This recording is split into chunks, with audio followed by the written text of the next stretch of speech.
I'm the last of the stars. Michael Jackson की जो fan following थी, शाहरुख खान की, मतलब लोग देख के रोने लग जाए, मतलब एकदम पागल हो जाते थे। अब ऐसा आपको लगता है होगा, पॉसिबल है, कोई ऐसा बन सकता है कि नहीं बन बहुत सकता? मुश्किल है, बहुत मुश्किल क्यों है। ऐसा? लेकिन कभी भी फिल्में री रिलीज नहीं होती थी, अब री रिलीज होके ज्यादा बिजनेस कर रही हैं। राइट, लैला मजनू हुआ अभी रिलीज, मैं देख के है आया ना। था। अभी वीर ज़ारा होने वाली है, मैंने प्यार किया होने वाली हाँ, है ना। तो आई थिंक अब और बहुत ज्यादा इंपॉर्टेंट हो गया कि आप बहुत अच्छा कंटेंट बनाओ। बस अब कंपटीशन है अच्छे कंटेंट का। हाँ। तुम्बाड़ भी रिलीज हो रही, तुम्बाड़ तो मुझे बहुत अच्छी मूवी लगी थी, टू बी ऑनेस्ट। उस टाइम पे उतना एक्सेप्टेंस नहीं मिला था, अभी जो मिला है वो गजब का है। बोलते हैं ना कई बार, आप क्या बोलते हो उससे ज्यादा इंपॉर्टेंट आप कैसे बोलते हो, और उससे ही इम्पैक्ट बढ़ जाता है। अभी आपकी भी आवाज़ जो है वो काफ़ी गहरी, काफ़ी अच्छी है। एज अ कंटेंट क्रिएटर मुझे काफ़ी अच्छी लग रही है। तो आपने बोला ना, ये आपने भी कुछ प्रैक्टिस की है, कैसे कैसे इतनी अच्छी आवाज़ का? देखिए, ऑडिशन के लिए अगर कोई एक रोल निकलता है, उसमें भीड़ लगी हुई रहती है। जैसे मैंने एक वीडियो देखा था, उसमें बहुत भीड़ थी। तो आपको क्या लगता है, कॉम्पिटिशन इतना है कि नहीं है? नहीं है, कोई कंपटीशन नहीं। स्ट्रगल करते हैं, मुझे तो ऐसा दिखता है। तो वो लोग क्यों कर रहा है, क्या प्रॉब्लम है? 3 क्वेश्चन है जो बहुत, अगर आप लोग समझ लेंगे फिल्म इंडस्ट्री में काम करना चाहते हैं, ये 3 क्वेश्चन का आंसर आप लोग खुद तय करिएगा। अगर ये आंसर आपको मिल गया तो आपको कोई ताकत नहीं रोक सकती फिल्म इंडस्ट्री में आने से। लेकिन औरतों के लिए जैसा बोला जाता है, इंडस्ट्री में काफ़ी चीज़ें सुनाई देता है, कास्टिंग का वो सेफ है नहीं है, कुछ ऐसा उसके ऊपर मैं ये opinion कहूँगा कि इंडस्ट्री से ज़्यादा सेफ और कोई जगह है ही नहीं। आपके? अच्छा, आपके एक स्टूडेंट हीरा मंडी में भी उनको मिला, उसके पीछे की स्टोरी क्या है, और अगर किसी इंसान को एक्टर बनना है तो वो लोग कैसे बन सकता है आज के टाइम पे? हे दोस्तों, welcome back to Zeeshan's podcast for DBC, मतलब डिजिटल बिजनेस क्रिएटर्स। आज जो हमारे पॉडकास्ट में इंटरेस्टिंग इंसान आया है, उनका नाम है वीरेंद्र राठौड़, जिनको बेस्ट फिल्म गुरु अवार्ड भी मिला है दादा साहेब फाल्के फाउंडेशन से 2022 में। इनकी नेटवर्थ 9 फिगर्स में है। अगर आपको कंटेंट क्रिएटर बनना है, एक्टिंग लाइन में जाना है, तो आज का पॉडकास्ट आप लोगों के लिए बहुत काम का होने वाला है। अगर आपको एक बहुत अच्छा क्रिएटर भी बनना है, तो आज के पॉडकास्ट में आपको भर भर के बहुत सारी वैल्यू मिलने वाली है कि आप अपनी वॉइस को कैसे डीपन कर सकते हो, अपनी आवाज़ को कैसे एनहांस कर सकते हो, एक्टिंग कैसे हर इंसान की लाइफ में चली ही रही होती है, कैसे उसका यूज़ हमें करना चाहिए आगे बढ़ने के लिए लाइफ में। वॉइस से रिलेटेड कुछ एक्सरसाइजेस भी इस पॉडकास्ट में आपको मिलेंगे, ताकि आप अपनी वॉइस को इंप्रूव कर सको, अपनी कम्युनिकेशन को इंप्रूव कर सको। अगर आपके अंदर कैमरा शाइनेस है, तो कैमरा को फेस कैसे करना चाहिए, उससे रिलेटेड भी कुछ इंटरेस्टिंग ट्रिक्स है यहाँ पे।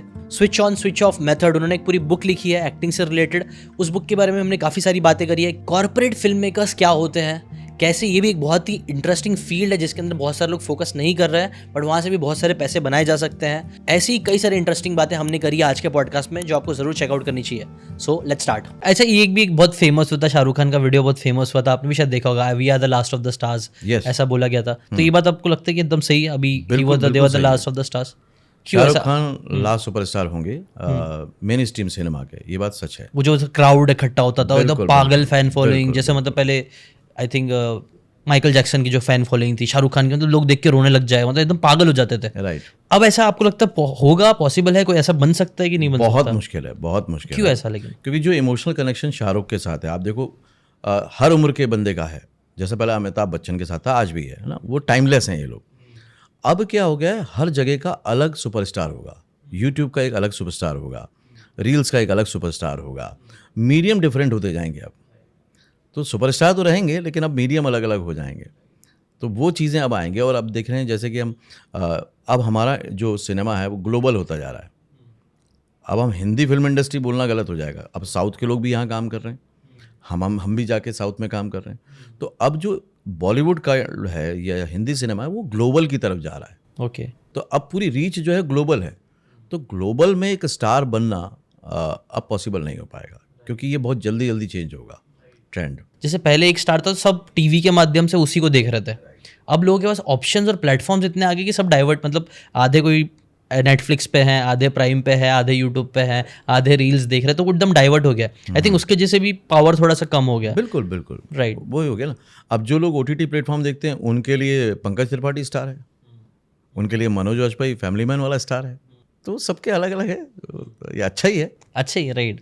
तो आप क्या, मतलब इंडस्ट्री में आप पिछले 25 साल से इंडस्ट्री में हो जी, तो कुछ मेजर चेंजेस जो, जैसे कि एक तो हमने भी डिस्कस किया, एक मेजर चेंजेस ये आ रहा है कि स्टार का डेफिनेशन बदल रहा है, लोगों स्टारडम वाली चीज़ें बदल रही है, और भी कुछ चीज़ें जो बदल रही है आपको लग रहा है इंडस्ट्री में? सबसे बड़ा फ़ायदा जो क्रिएटिव आर्टिस्ट को होगा या हो रहा है, वो ये हो रहा है कि एक्सेप्टेंस बहुत गजब का आ रहा है, नए चेहरों को लेकर, नए क्रिएटिव लोगों को लेकर, नए टैलेंट को लेकर। ओके। आप पहले देखते होंगे पुरानी फिल्मों में जो डॉक्टर बनता है वो हर फिल्म में डॉक्टर दिखता था, हाँ माँ एक ही होती थी, हाँ। पुलिस कमिश्नर एक ही होता था, है ना।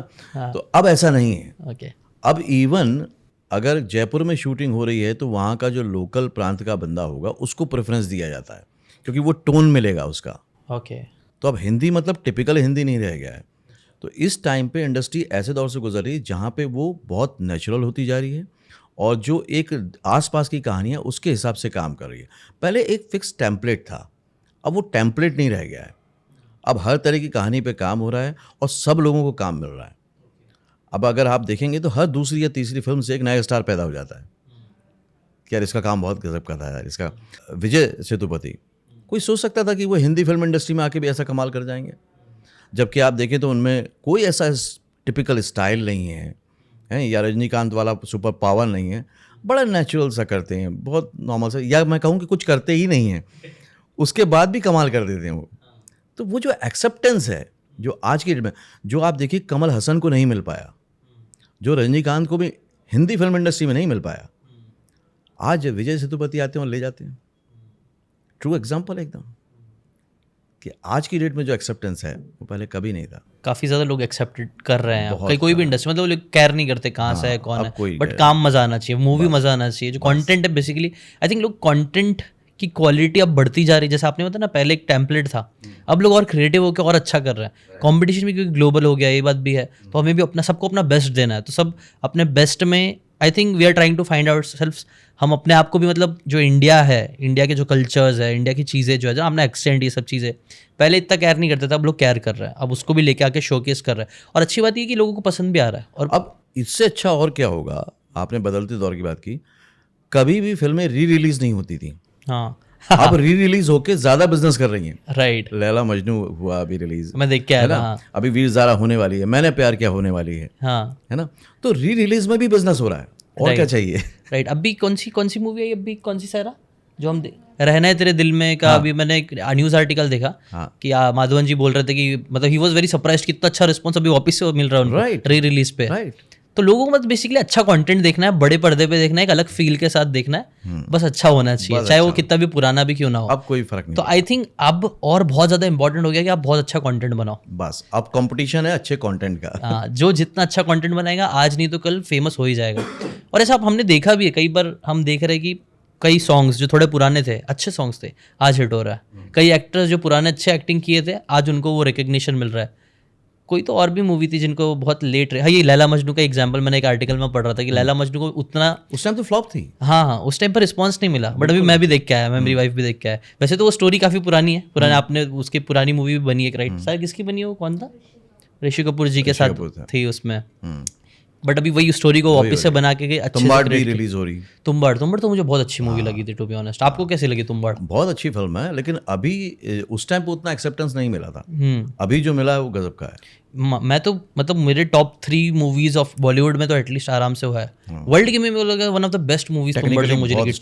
हॉरर जो है, जो उन्होंने इतनी मेहनत करके बनाया। मैं आपसे पूछना चाहूँगा आपकी टॉप 3 मूवी कौन सी है, अगर हॉरर की सिर्फ एक नीश की बात करें तो? नहीं, हॉरर में तो नहीं बता पाऊंगा। अच्छा, ऐसी कोई भी टॉप? ओके। और टॉप में अगर मैं फिल्म में बताऊं तो बहुत सारी, क्योंकि मैं तो फिल्मों का ही बंदा हूँ। तो बड़ा फिल्मी हूँ, मेरे को बहुत सारी फिल्में अच्छी लगती है, लेकिन फिर भी ऑल टाइम फेवरेट में अगर बात करूँ तो शोले एक बहुत ही ऐसा एग्जाम्पल है जिसको मैं बार बार देखता हूँ और बार बार रिसर्च करता हूँ कि यार एक इतिहास में एक ऐसी फिल्म कैसे बन सकती है जिसका हर करेक्टर लोगों को याद हो जाए। मतलब घोड़ी तक याद है, धन्नो मौसी जी याद हैं, वो सांबा ने 2 फिल्म में डायलॉग बोले हैं वो याद है, कालिया याद है, होली कब है होली। मतलब इंफॉर्मेटिव डायलॉग्स भी डायलॉग्स बन गए। ये फिल्म बनी कैसे होगी, है ना? मतलब वो फिल्म मेरी ऑल टाइम फेवरेट है, हर तरह से, एंटरटेनमेंट के लिहाज से भी और लर्निंग के लिहाज से भी वो फिल्म मेरी बहुत फेवरेट है। फिर 3 इडियट मुझे बहुत पसंद आई, क्योंकि उसने लोगों का माइंडसेट चेंज किया। जो मैं चाहता था कि क्रिएटिव लोगों को थोड़ी सी लिबर्टी मिलनी चाहिए, वो नहीं मिलती थी, और वो फिल्म ने काम करके दिखाया। तो फिल्म ये भी बताती हैं कि हम जो समाज है, जो सोसाइटी है, उसमें चेंज भी ला सकते हैं, और वो उसने करके दिखाया। वो इसलिए मुझे बहुत पसंद है। इसके बाद मेरी एक फिल्म और है जो बहुत ही ज़्यादा हिट तो नहीं रही, लेकिन मुझे बहुत पसंद है, वो है मिली, अमिताभ बच्चन की। उसमें जो एक्टिंग का मैंने ग्राफ उनका देखा है अमिताभ बच्चन का, वो शायद फिर कभी दिखा नहीं। हाँ, मतलब और भी एक फिल्म है सौदागर है, राष्ट्रीय प्रोडक्शन की, उसमें भी जो अमिताभ बच्चन का ग्राफ है एक्टिंग का, वो कमाल का है। वो बहुत दिनों बाद मुझे दिखा उनकी अग्निपथ फिल्म में। ओके। क्योंकि लोग नोटिस नहीं करते हैं, पर मैं बताऊं अग्निपथ में उनका जो कैरेक्टर है बड़ा वायलेंट कैरेक्टर है। थ्रू आउट द फिल्म उन्होंने अपनी आंखों में वो वायलेंस रखी कि अगर वो रोमांस भी कर रहे हैं तो वो आंखें वैसी ही हैं, वो माँ से बात कर रहे हैं तो भी वैसी वो, क्योंकि शूटिंग रुक रुक के होती है, आपकी लाइफ भी चल रही होती है, उसको कंसिस्टेंसी के साथ रखना ये कमाल के एक्टर की बात है, हर कोई नहीं कर सकता। ओके। सो आपने फेवरेट मूवीज़ का किया, उसमें शोले आपने बोला कि जितनी बार देखता हो उतनी मज़ा आती है, सीखने मिलता है बहुत। तो ऐसी क्या चीज़ है आपको लगता है कि वो मूवी इसीलिए बहुत अच्छी चली? कुछ लर्निंग्स जो आप गिव अवे देना चाहेंगे कंटेंट क्रिएटर्स को, हम जैसे लोग जो सीख सके उससे, मूवी से? बिल्कुल, बिल्कुल। बड़ी अच्छी एक केस स्टडी उससे जुड़ी हुई कि उसमें गब्बर सिंह मेन कैरेक्टर है, राइट? हो सकता है आपका पॉडकास्ट थोड़ा-सा बड़ा हो जाए इस चक्कर चलेगा, में, चलेगा। है ना? हाँ, लेकिन हाँ। बड़ा इंटरेस्टिंग है। हाँ, हाँ, बताइए। तो बैंगलोर में रामपुर का सेट लगना था, हाँ। और उस टाइम पे सलीम जावेद साहब की मतलब माफियागिरी थी, दादागिरी थी स्क्रिप्ट राइटिंग में। ऐसी दादागिरी थी कि अगर उनके हिसाब से कास्टिंग ना हो, उनके हिसाब से कोई काम ना हो, तो स्क्रिप्ट वापस ले लेते थे। अच्छा। इतनी दादागिरी थी उनकी। हाँ। तो पूरी कास्टिंग वगैरह हो गई और बेस्ट एक्टर्स को लिया गया शोले में, क्योंकि बड़ी उस टाइम हॉलीवुड के कैमरामैन आए थे, टेक्नीशियन सारे, क्योंकि वो पहली फिल्म थी जो 70 पे बन रही थी। तो 35 बनता था हमारे यहाँ, तो 35 का कोई कॉम्बिनेशन बना के 70 बनाया जा रहा था। तो वो टेक्निकली भी ये फिल्म बड़ी अलग थी, और सारे बाहर के कैमरामैन आए थे, और सेट बनने में थोड़ा सा डिले हो गया। तो जो गब्बर सिंह का कैरेक्टर था, उस टाइम के जो फाइनेस्ट एक्टर थे जो उस रोल को निभा सकते थे, वो थे डैनी डेंजम्पा। क्योंकि गब्बर सिंह एक ऐसा कैरेक्टर था जो बहुत साइको था, है ना? जिसकी जो जेल तोड़ के भागा था, तो मतलब मस्कुलर होना चाहिए उसको, राइट? उससे गांव-गांव के लोग डरते हैं, 50,000 का इनाम है उस ज़माने में, तो उसकी आंखों में दहशत होनी चाहिए, आवाज़ में गुर्राहट होनी चाहिए, और वैसा एक ही एक्टर था जो था डैनी डेंजम्पा, क्योंकि वो मस्कुलर थे, आवाज़ गज़ब की, आँखें एकदम बड़ी-बड़ी, मतलब देखें तो आदमी डर जाए। तो वो गब्बर सिंह के लिए कास्टेड थे, साइन थे। लेकिन बिकॉज ऑफ दिस डिले उनका कोई कमिटमेंट था, वो गड़बड़ हो गया कुछ। तो अब सिप्पी साहब को तो चाहिए था गब्बर, बीइंग ए प्रोड्यूसर ज़्यादा डिले नहीं कर सकते। तो उन्होंने बड़ा डरते डरते इनसे बात की कि भाई अब क्या करें? तो उन्होंने बोला रुक जाते, उसमें क्या है, गब्बर सिंह तो वही रहेंगे। तो बोले यार ऐसे कैसे पॉसिबल है? तो उन्होंने सजेस्ट किया कि यार एक एक्टर है, और सलीम साहब आपने ही मुझे मिलाया था उस एक्टर से, उसका नाम है अमजद, उसको एक बार देखो यार, वो बड़ा कमाल का एक्टर है। तो ये लोग नाराज़ हुए उन पे कि यार गब्बर सिंह समझते हो क्या है, तुमको डायरेक्टर किसने बनाया? गब्बर सिंह मतलब उसकी आंखें इतनी बड़ी खौफनाक होनी चाहिए, और अमजद की आंखें छोटी छोटी, उसकी आवाज़ में एक गुर्राहट होनी चाहिए, और अमजद की आवाज़ में दम ही नहीं है। वो होना चाहिए एक मस्कुलर बंदा जिसने ठाकुर को निपटाया, उसके परिवार को निपटाया, उसके हाथ काट के छोड़ दी, साइको टाइप का, और इसकी बॉडी एकदम पतला दुबला आदमी है, मतलब गब्बर तो कहीं से है ही नहीं वो फिजिकली। तो बोले यार एक्टर बहुत अच्छा है, मेरे को कन्विक्शन है, आप ऐसा करो एक स्केड्यूल होने दो, अगर अच्छा नहीं लगेगा तो मैं वेट कर लूँगा। अब प्रोड्यूसर ने जब ये शर्त रख दी तो कोई बात ही नहीं थी, वो शेड्यूल हुआ, और जब उन्होंने रशेस देखे तो वो भी मान गए कि यार ये तो एक्टर बहुत गजब का है। और उन्होंने जो साबित किया, गब्बर सिंह दोबारा गब्बर सिंह वैसा नहीं बन सकता, है ना? और इसके ट्रू एग्जांपल है कि उन्होंने जिस शिद्दत से उसको किया है, उनकी बॉडी सपोर्ट नहीं करती थी, उनका लुक सपोर्ट नहीं करता था, बट बीइंग ए एक्टर उन्होंने जो कमाल किया है उस फिल्म में, वो बहुत गजब का है, वो लोगों को सीखना चाहिए। उनकी जो स्किल्स थी, main at the end acting की स्किल्स थी, तो आपको उनकी सबसे खास बात क्या लगती थी? उनकी डायलॉग डिलीवरी, जो मैं भी अपने switch on switch off method में इस केस स्टडी को यूज़ करके बताता हूँ कि वो हाईलाइट द वर्ड बहुत अच्छा करते थे, वो पॉज बहुत अच्छी जगह पे लेते थे। जैसे कुछ एग्जाम्पल शेयर कर Right. सकते? आई थिंक कंटेंट क्रिएटर्स के लिए भी हेल्पफुल बहुत होगा अच्छा बहुत। रहेगा, बहुत अच्छा रहेगा। देखिए हम जो भी सेंटेंस बोलते हैं जीशान, सभी कंटेंट क्रिएटर के बहुत अच्छा रहेगा।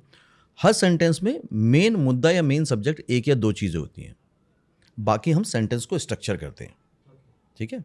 जैसे यार आज बारिश हो रही है, चाय पीने का मन है, तो बारिश और चाय ये दो मेन वर्ड हैं, बाकी तो स्ट्रक्चर किया हमने। तो उनको थोड़ा सा ज़रा इम्पोर्टेंस दे दी जाए, उनको थोड़ा सा अगर हाईलाइट कर दिया जाए, तो वो सेंटेंस में जान आ जाएगी, ठीक है? जैसे यार आज बारिश हो रही है, चाय मिल जाए तो मज़ा आ जाए, तो थोड़ी सी इंपॉर्टेंस दी, उसमें रंग आ गया, है ना? और ये स्किल जाने अनजाने सारे प्रेजेंटर, सारे पॉलिटिशियन कहीं ना कहीं यूज़ करते हैं, जिनको भी आप सुनते हो और आपको अच्छा लगता है, आप नोटिस कर लेना, वो ये यूज़ करते हैं जाने अनजाने। उस पे इनका कमाल का कमांड था।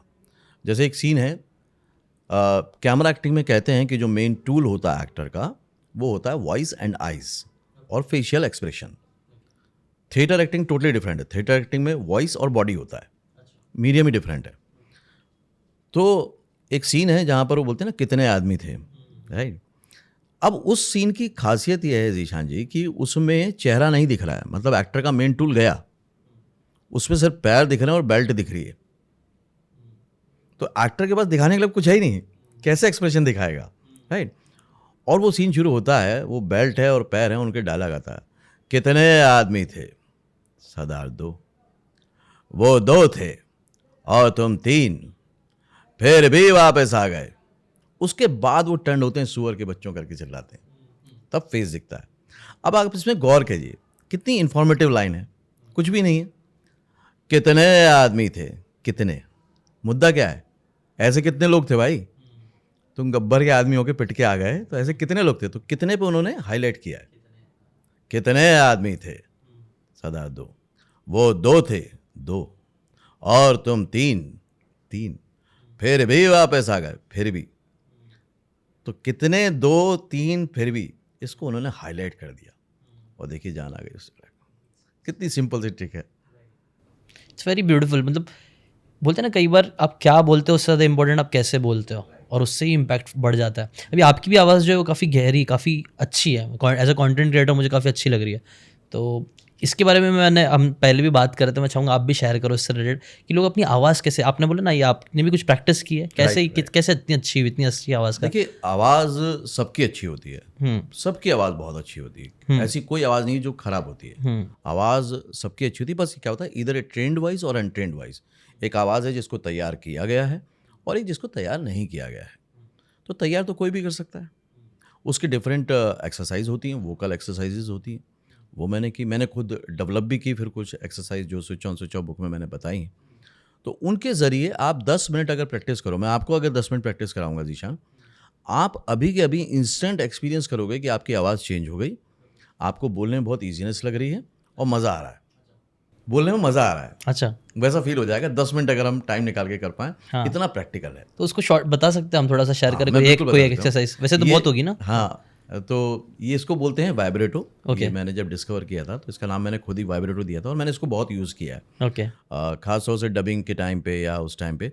तो इससे एक आपका टेक्सचर बन जाता है, एक सराउंड साउंड, एक बोलते हैं ना जो माइक का साउंड होता है, वो आपका परमानेंट बन सकता है ना। और इसका रिजल्ट ऐसा है कि इंस्टेंट मिलेगा। और यही एक्सरसाइज मैंने रखी है स्विच ऑन स्विच ऑफ में, क्योंकि इंस्टेंट रिजल्ट मिलता है तो एक्सपीरियंस हो जाता है, एक्सपीरियंस होता है तो बिलीव आता है, और बिलीव आता है तो बंदा रिपीट करता है, नहीं तो रिपीट नहीं करता है। तो इसको बोलते हैं वाइब्रेटो।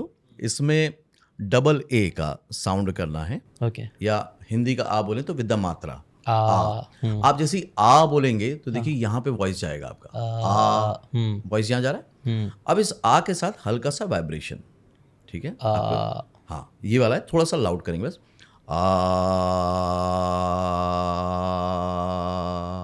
जितना जा रहा है उतना करना है। अवेलेबल ब्रीथ से करना है, मतलब डीप ब्रीथिंग करके नहीं करना है। अवेलेबल ब्रीथ जो है आपके पास है बस उससे ही करना है। नॉर्मल छोड़ दो। जहाँ छूट जाए वहाँ छोड़ दो, क्योंकि आप अननेसेसरी बाहुबली बनोगे, ज़्यादा सस्टेन करने की कोशिश करोगे तो गड़बड़ हो जाएगी। और मेरा तो मानना है कि सिंपल सी बात है, अपनी सांस को और सांस को ज़्यादा होल्ड नहीं करना चाहिए। हाँ, लाइफ में प्रॉब्लम क्रिएट होगी। तो जहाँ छूट जाए वहाँ छोड़ देना चाहिए इजीली, ठीक है। हाँ। तो उसको आप 10 मिनट तक रेगुलर प्रैक्टिस करें। ओके। और आंखें बंद नहीं करनी है, नॉर्मल बैठना है, आप नॉर्मल बैठ के करो।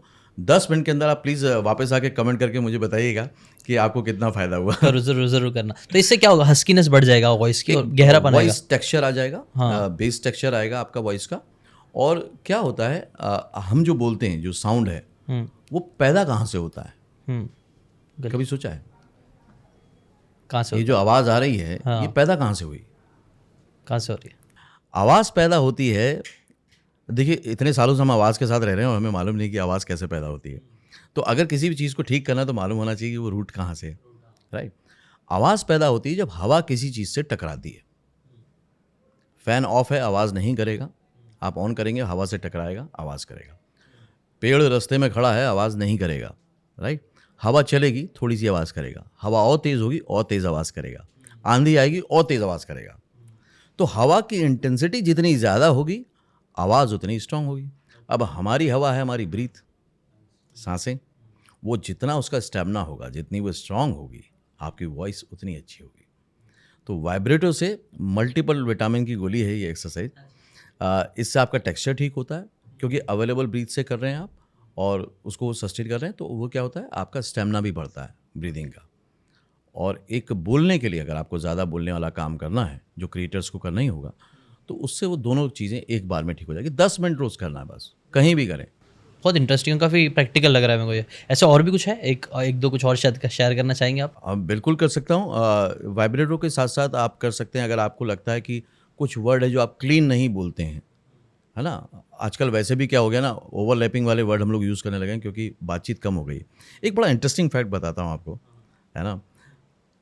नॉर्मल आदमी पूरी दुनिया में, है ना, सिर्फ इंडिया का नहीं है, पूरी दुनिया में एक नॉर्मल शख्स, एवरेज बंदा पूरी ज़िंदगी में अपनी 60-70 साल की उम्र में 50 से 100 शब्द बोलता है। अच्छा, बस। और क्या हाल चाल है, क्या चल रहा है, कहाँ जा रहे हो, सब बढ़िया है, खाना खाया है क्या, कब आ रहे हो, कब जा रहे हो। वही रिपीटेशन ऑफ वर्ड्स है, नए वर्ड्स ही नहीं है ना। तो ये बड़ा इंटरेस्टिंग है। जब आपको एक्टर बनना है तो आपको नए वर्ड्स लाने पड़ेंगे और वो क्लीन होने चाहिए, वो बहुत क्लीन होने चाहिए। एक फैक्ट भी मैं बताता हूँ आपको, इसी से जुड़ा इसलिए उसको अटैच कर रहा हूँ। 50s में आपने फिल्में देखी होंगी, ब्लैक एंड वाइट जब आता था, तो उस टाइम पे एक्टर कैसे बातें करते थे। तुम कहाँ गई थी, मैं कब से तुम्हारा इंतज़ार कर रहा था, हाँ तुम क्यों नहीं आई। हाँ और जैसे आपका एकदम प्रॉम्प्ट रिएक्शन आया, ऐसे ही हम लोग को लगता है यार कैसे यार ये लोग करते हैं यार, कैसे बोलते थे, अच्छे से क्यों नहीं बोलते। बट फैक्ट इज दैट कि वो सही बोलते थे। अच्छा, वो एक एक मात्रा का उच्चारण करते थे। हाँ, तुम अंक की मात्रा है उसमें, कहाँ मात्रा है उसमें, गई थी, मैं, हम लोग क्या बोलते हैं, मैं, 2 मात्राएं उसमें, मैं। आप अच्छे एक्टर अमिताभ बच्चन वगैरह को देखें, मैं बोलते हैं, मैं और मेरी तन्हाई अक्सर ये बातें करते हैं, उनका मैं ही आएगा, उनका प्रॉपर आएगा। तो अब ना वो सब क्लीननेस चली गई। अब मैं ये तो नहीं चाहूँगा कि आज के क्रिएटर वो वाली भाषा बोले, लेकिन फिर भी जितनी साफ बोल सकते हो बोलो, क्योंकि गड़बड़ हो जाएगी। नहीं, मेरे को लगता है ये अच्छा आइडिया है, कुछ एक यूनिकनेस आ जाएगी क्योंकि सब लोग फास्ट बोल रहे हैं। अगर आप ऐसा करके बोलेंगे, मुझे लगता है हिट हो जाएंगे लोग। हिट भी हो सकता है, ये आपका यूनिक निकल जाएगा। लेकिन क्लीन बोलें उसको, क्लीन, क्योंकि अभी हम लोग क्या बोलते हैं, यार मुझे चाहिए ही चाहिए। अब चाहिए ही चाहिए कुछ होता नहीं है, राइट। हाँ, होता है चाहिए ही चाहिए, चाहिए ही चाहिए, राइट। लेकिन क्या है, बोलने वाला भी चाहिए चाहिए है, सुनने वाला भी चाहिए चाहिए है, तो कोई फर्क नहीं पड़ रहा है, दोनों का काम चल रहा है। तो उसको क्लीन करने के लिए बहुत अच्छी एक्सरसाइज है। पेंसिल होती है, पेंसिल को आपको लिप्स पे लगाना है। वो मैंने अपना यूट्यूब पे वीडियो भी डाला हुआ है उसका। पेंसिल को लिप्स पे लगाना है, यहाँ पे एज पे, ठीक है। उसको लगा के कुछ भी, जो भी आप भाषा में काम करना चाहते हो, उस भाषा को आप पढ़ना शुरू करो। तो बड़ी अजीब सी भाषा आएगी आपकी, क्योंकि क्लीन नहीं आएगी, लेकिन उससे क्या होगा, ये आपके पूरे मसल्स बहुत रिलैक्स हो जाएंगे, क्योंकि इनकी एक्सरसाइज नहीं होती है, और वर्ड आपके क्लीन होने शुरू हो जाएंगे धीरे धीरे, और टंग आपकी स्ट्रांग हो जाएगी, क्योंकि टंग हमारी जहाँ टच होती है वहाँ से उच्चारण होता है। जब भी आप कोई शब्द बोलते हैं, क फ ब, तो आपकी टंग ना कहीं टच हो रही है, उससे वो शब्द बन रहा है, तो वो सही होना शुरू हो जाता है। Very fascinating. मैंने इसका देखा भी, कई सारे एक्टर्स आई थिंक ये यूज़ करते हैं। मैंने रणबीर कपूर या किसी का तो मैंने देखा था, वो लोग ऐसा करके बता रहे थे कि हमारा क्लियर वर्ड निकले, इसलिए ये करते हैं। वो करते हैं। तो ये मतलब प्रैक्टिस है जो इंडस्ट्री में यूज़ की जाती है। राइट, ठीक है। कंटेंट की बात ही चल रही है, मज़ा आ रहा है, मतलब काफ़ी चीज़ें इंटरेस्टिंग लग रही है, क्योंकि पहले तो आई थिंक कंटेंट क्रिएशन से पहले फिल्म इंडस्ट्री काफ़ी टाइम से, तो आप लोग के पास बहुत ज़्यादा एक्सपीरियंस है कंटेंट बनाने का और कई सारी चीज़ों का। तो आप कंटेंट क्रिएटर्स के लिए और क्या चीज़ें सजेस्ट कर सकते हैं, जैसे वॉइस पे हम काम कर सकते हैं। अच्छा, एक मेरे व्यूवर्स कई बार मुझसे भी पूछते हैं कैमरा शाइनेस, आई थिंक ये इंडस्ट्री में भी कई लोगों के लिए होगा, प्रॉब्लम आती होगी, तो उसके सोल्यूशन के लिए आप क्या बताते हो किसी को अगर फियर है कैमरा फेस करने का? देखिए, फियर कोई भी होता है वो फेस करके ही ख़त्म होता है ना। इसके अलावा और कोई दूसरा तरीका नहीं है। और आज की डेट में आपके पास आपका मोबाइल है, जिससे आप दूर कर सकते हो। बहुत इजीली दूर किया जा सकता है, इसमें कोई भी बड़ी बात नहीं है, करते करते ही होगा। लेकिन हम क्या चाहते हैं कि पहले दिन ही परफेक्ट हो। सिंपल सी बात है जीशान, आप भी जानते हैं, कोई भी ग्रोथ और प्रोग्रेस या तो रुक कर होती है या तो स्लो होती है, फास्ट नहीं हो सकती। ग्रोथ कभी नहीं होगी, ये नेचर के खिलाफ है। हमको खुद को पैदा होने में 9 महीने लग गए यार, और 9 महीने से पहले पैदा हो जाता तो हमें मेच्योर बोला जाता, प्री मैच्योर बोला जाता। तो प्री मैच्योर तो नहीं बनना ना हमको। तो अगर आपको टाइम देना ही पड़ेगा सिस्टम, तो अपने मोबाइल को लीजिए और उसका फ्रंट कैमरा यूज़ मत कीजिए, क्योंकि फ्रंट कैमरा जो होता है आपको मिरर की तरह हो जाता है, तो आप अपनी शक्ल देखने लग जाते हो, यार मेरी नाक कैसी है, मेरी आँख कैसी है। उस चक्कर में नहीं, आप बैक कैमरा यूज़ कीजिए, रिकॉर्ड कीजिए। रिकॉर्ड करने के बाद भूल जाइए, उसको कुछ देखने की भी ज़रूरत नहीं है। यहाँ मैं इसलिए बोल रहा हूँ देखने की ज़रूरत नहीं, क्योंकि हम बोलते हैं एक बार देख के जज करें कहाँ गड़बड़ है। कुछ मत करो, देख के आपका कॉन्फिडेंस और लो होने वाला है, क्योंकि पक्की बात है आपने अच्छा नहीं किया है। राइट? मत देखो, दोबारा रिकॉर्ड करो। जब तक कि आपको खुद को फील ना हो जाए कि यार आज करके मज़ा आया, उस दिन देखो, नहीं तो पलटो और डिलीट कर दो। देखोगे तो आगे नहीं बढ़ पाओगे, क्योंकि आप हमेशा वो 100% के ग्राफ से अपने आप को नापोगे और वहाँ से कमज़ोर पड़ोगे। आप मत देखो, आप करते जाओ। करत करत अभ्यास से होता है ना, जड़मती हो सुजान। तो वो चीज़ है कि आप करते जाओ, एक दिन वो चला जाएगा। और आज जो लिबर्टी मिली हुई है मोबाइल की यार, उसमें तो आप क्या कर सकते हो, बस फ्रंट कैमरा यूज़ मत करो। राइट, इसमें क्योंकि मैंने भी नोटिस किया कई बार स्टूडेंट्स यही गलती करते हैं, मतलब वो बहुत ज़्यादा जज करने लग जाते हैं अपने आप को। मैं बोलता भाई रहने दो, तुम मत जज करो, तुम सिर्फ बनाओ। जज करने का काम हमारा है, मतलब आप देख के बता सकते हो, फीडबैक दे सकते हो कि यहाँ अच्छा करना, वहाँ अच्छा करना। लेकिन यूजुअली लोग क्या करते हैं, पहले ही देख के बताते बहुत गंदा है, नहीं करना है, तो क्विट कर देता है। आई थिंक वो क्विट करने के लिए बहुत अच्छा ये है कि आप देखो ही मत देखो ही मत। जब आपको फील आने लगे कि हाँ मैं अच्छा बोला था, आप देख लो एक बार। परफॉर्मिंग आर्ट में तो सिंपल है ना, आपको अगर बॉडी स्टिफ लग रही है और एंजाइटी लग रही है, इट मीन्स अच्छा नहीं हुआ है। और रिलैक्स लग रही है, इसका मतलब अच्छा हुआ है। इसमें किसी की जजमेंट की जरूरत ही नहीं, खुद को लगेगा यार बड़ा इजी लग रहा है, इसका मतलब अच्छा हुआ है। राइट, ये भी बहुत अच्छा मतलब इंडिकेटर आपने बताया। अगर एंजाइटी लग रही है, अच्छा नहीं लग, बॉडी स्टिफ है, तो अच्छा परफॉर्म नहीं कर रहे हो। आप रिलैक्स करके कर रहे हो तो काइंड ऑफ अच्छा गया है वो। एक और चीज़ हम बात कर रहे थे आई थिंक पॉडकास्ट के पहले भी, आजकल ये सभी एक्टर्स हैं, तो इस टॉपिक पे भी बात करते हैं। सब कहीं ना कहीं एक्ट करते हैं, तो इससे रिलेटेड आपका ओपिनियन क्या है? मेरा तो ये फर्मली बिलीव है, और टेडेक्स में जब मैं गया था तो मैंने वहाँ भी ये थ्योरी रखी थी कि वी आर बॉर्न एक्टर, हम पैदाइशी एक्टर हैं। और ये मैं प्रूव कर सकता हूँ। हम लोग नॉर्मली सोचते हैं यार ज़िंदगी में हम एक्टिंग करते हैं, लेकिन ज़िंदगी की बात नहीं है। बात ये है कि हम वाकई पैदाइशी एक्टर हैं, पैदाइशी क्रिएटिव पर्सन हैं। आप अगर टाइम दें तो मैं 2 मिनट में बता सकता हूँ। जब बच्चा पैदा होता है, न्यूली बॉर्न बेबी होता है, वो कोई भाषा नहीं जानता, वो कुछ भी नहीं जानता। राइट? वो आता है दुनिया में, फिर भी वो डरता है, हंसता है, रोता है, घबराता है, और उसको देख के हमें महसूस हो जाता है कि वो ऐसा कर रहा है। उसकी क्या फीलिंग्स हैं? अब वो क्या कर रहा है? वो एक्टिंग के बेसिक प्रिंसिपल पे काम कर रहा है, अपनी फीलिंग को एक्सप्रेस कर रहा है। और ये हमको तो इनबिल्ट मिला हुआ है, फीलिंग को एक्सप्रेस करना। और ये एक्टिंग का बेसिक मेथड है कि आपको फीलिंग को एक्सप्रेस करना है, वो तो हम कर रहे हैं। राइट? तो वो फीलिंग को एक्सप्रेस कर रहा है। अब उसके बाद क्या होता है, थोड़े दिन बाद जब वो थोड़ा थोड़ा और बड़ा होता है, बिस्तर पे लेटा होता है, झूले में लेटा होता है, कोई रूम में जाता है तो देखा है आपने, वो आंखों से ही उसका पीछा करता है बच्चा, देखता रहेगा देखता रहेगा देखता रहेगा, है ना? और उसको लगता है ये मेरे आसपास जो आइटम लोग घूम रहे हैं, ये चलते फिरते हैं, कुछ बोलते हैं, और मैं कुछ ऐसा नहीं कर पाता हूँ। आप देखिए वहीं पे वो हाथ पर चलाना शुरू कर देता है, कुछ भी बोलना शुरू कर देता है, कुछ भी बोलता है। राइट? वो परफेक्ट नहीं है, लेकिन वो अब बेसिक जो सेकंड फंडामेंटल रूल है उस पर काम कर रहा है, ऑब्जर्व, कॉपी एंड परफॉर्म। जहां पर है वहीं पर ऑब्जर्व, कॉपी एंड परफॉर्म, ये सेकंड फंडामेंटल रूल है एक्टिंग का। ठीक है? अब उसके बाद वो बड़ा होता है। अब बड़ा होने के बाद आपने देखा ही होगा कि वो नकलें करना शुरू करता है लोगों की, घर वालों की। भाई पापा मोबाइल पे ऐसे बात करते हैं, मम्मी ऐसे डांटती हैं, दादाजी ऐसे करते हैं, चाचा ऐसे करते हैं, थोड़ा थोड़ा करना शुरू करता। और हम लोग भी बड़े खुश होते हैं और बार बार डेमो पीस की तरह बाहर निकालते हैं कि बेटा करके दिखा, इसका दिखा, उसका दिखा। और आजकल तो मोबाइल आ गया, नानी को बता, दादी को बता, वो बढ़िया खुश होता है। पहले नानुकुर करता है, उसका शुरू होता है तो फिर चुप ही नहीं होता, क्योंकि उसको ये लगता है ये तो बढ़िया काम है, नकल करके दिखाओ। और अब ये कौन है? अब ये एक प्रोफेशनल एक्टर है सर, ये ऑन डिमांड काम कर रहा है। पहले वाला अपनी फीलिंग को एक्सप्रेस कर रहा था, ये ऑन डिमांड किसी करेक्टर को प्रेजेंट कर रहा है और उसको अप्रिसिएशन मिल रहा है, रिवॉर्ड मिल रहा है वहीं की वहीं।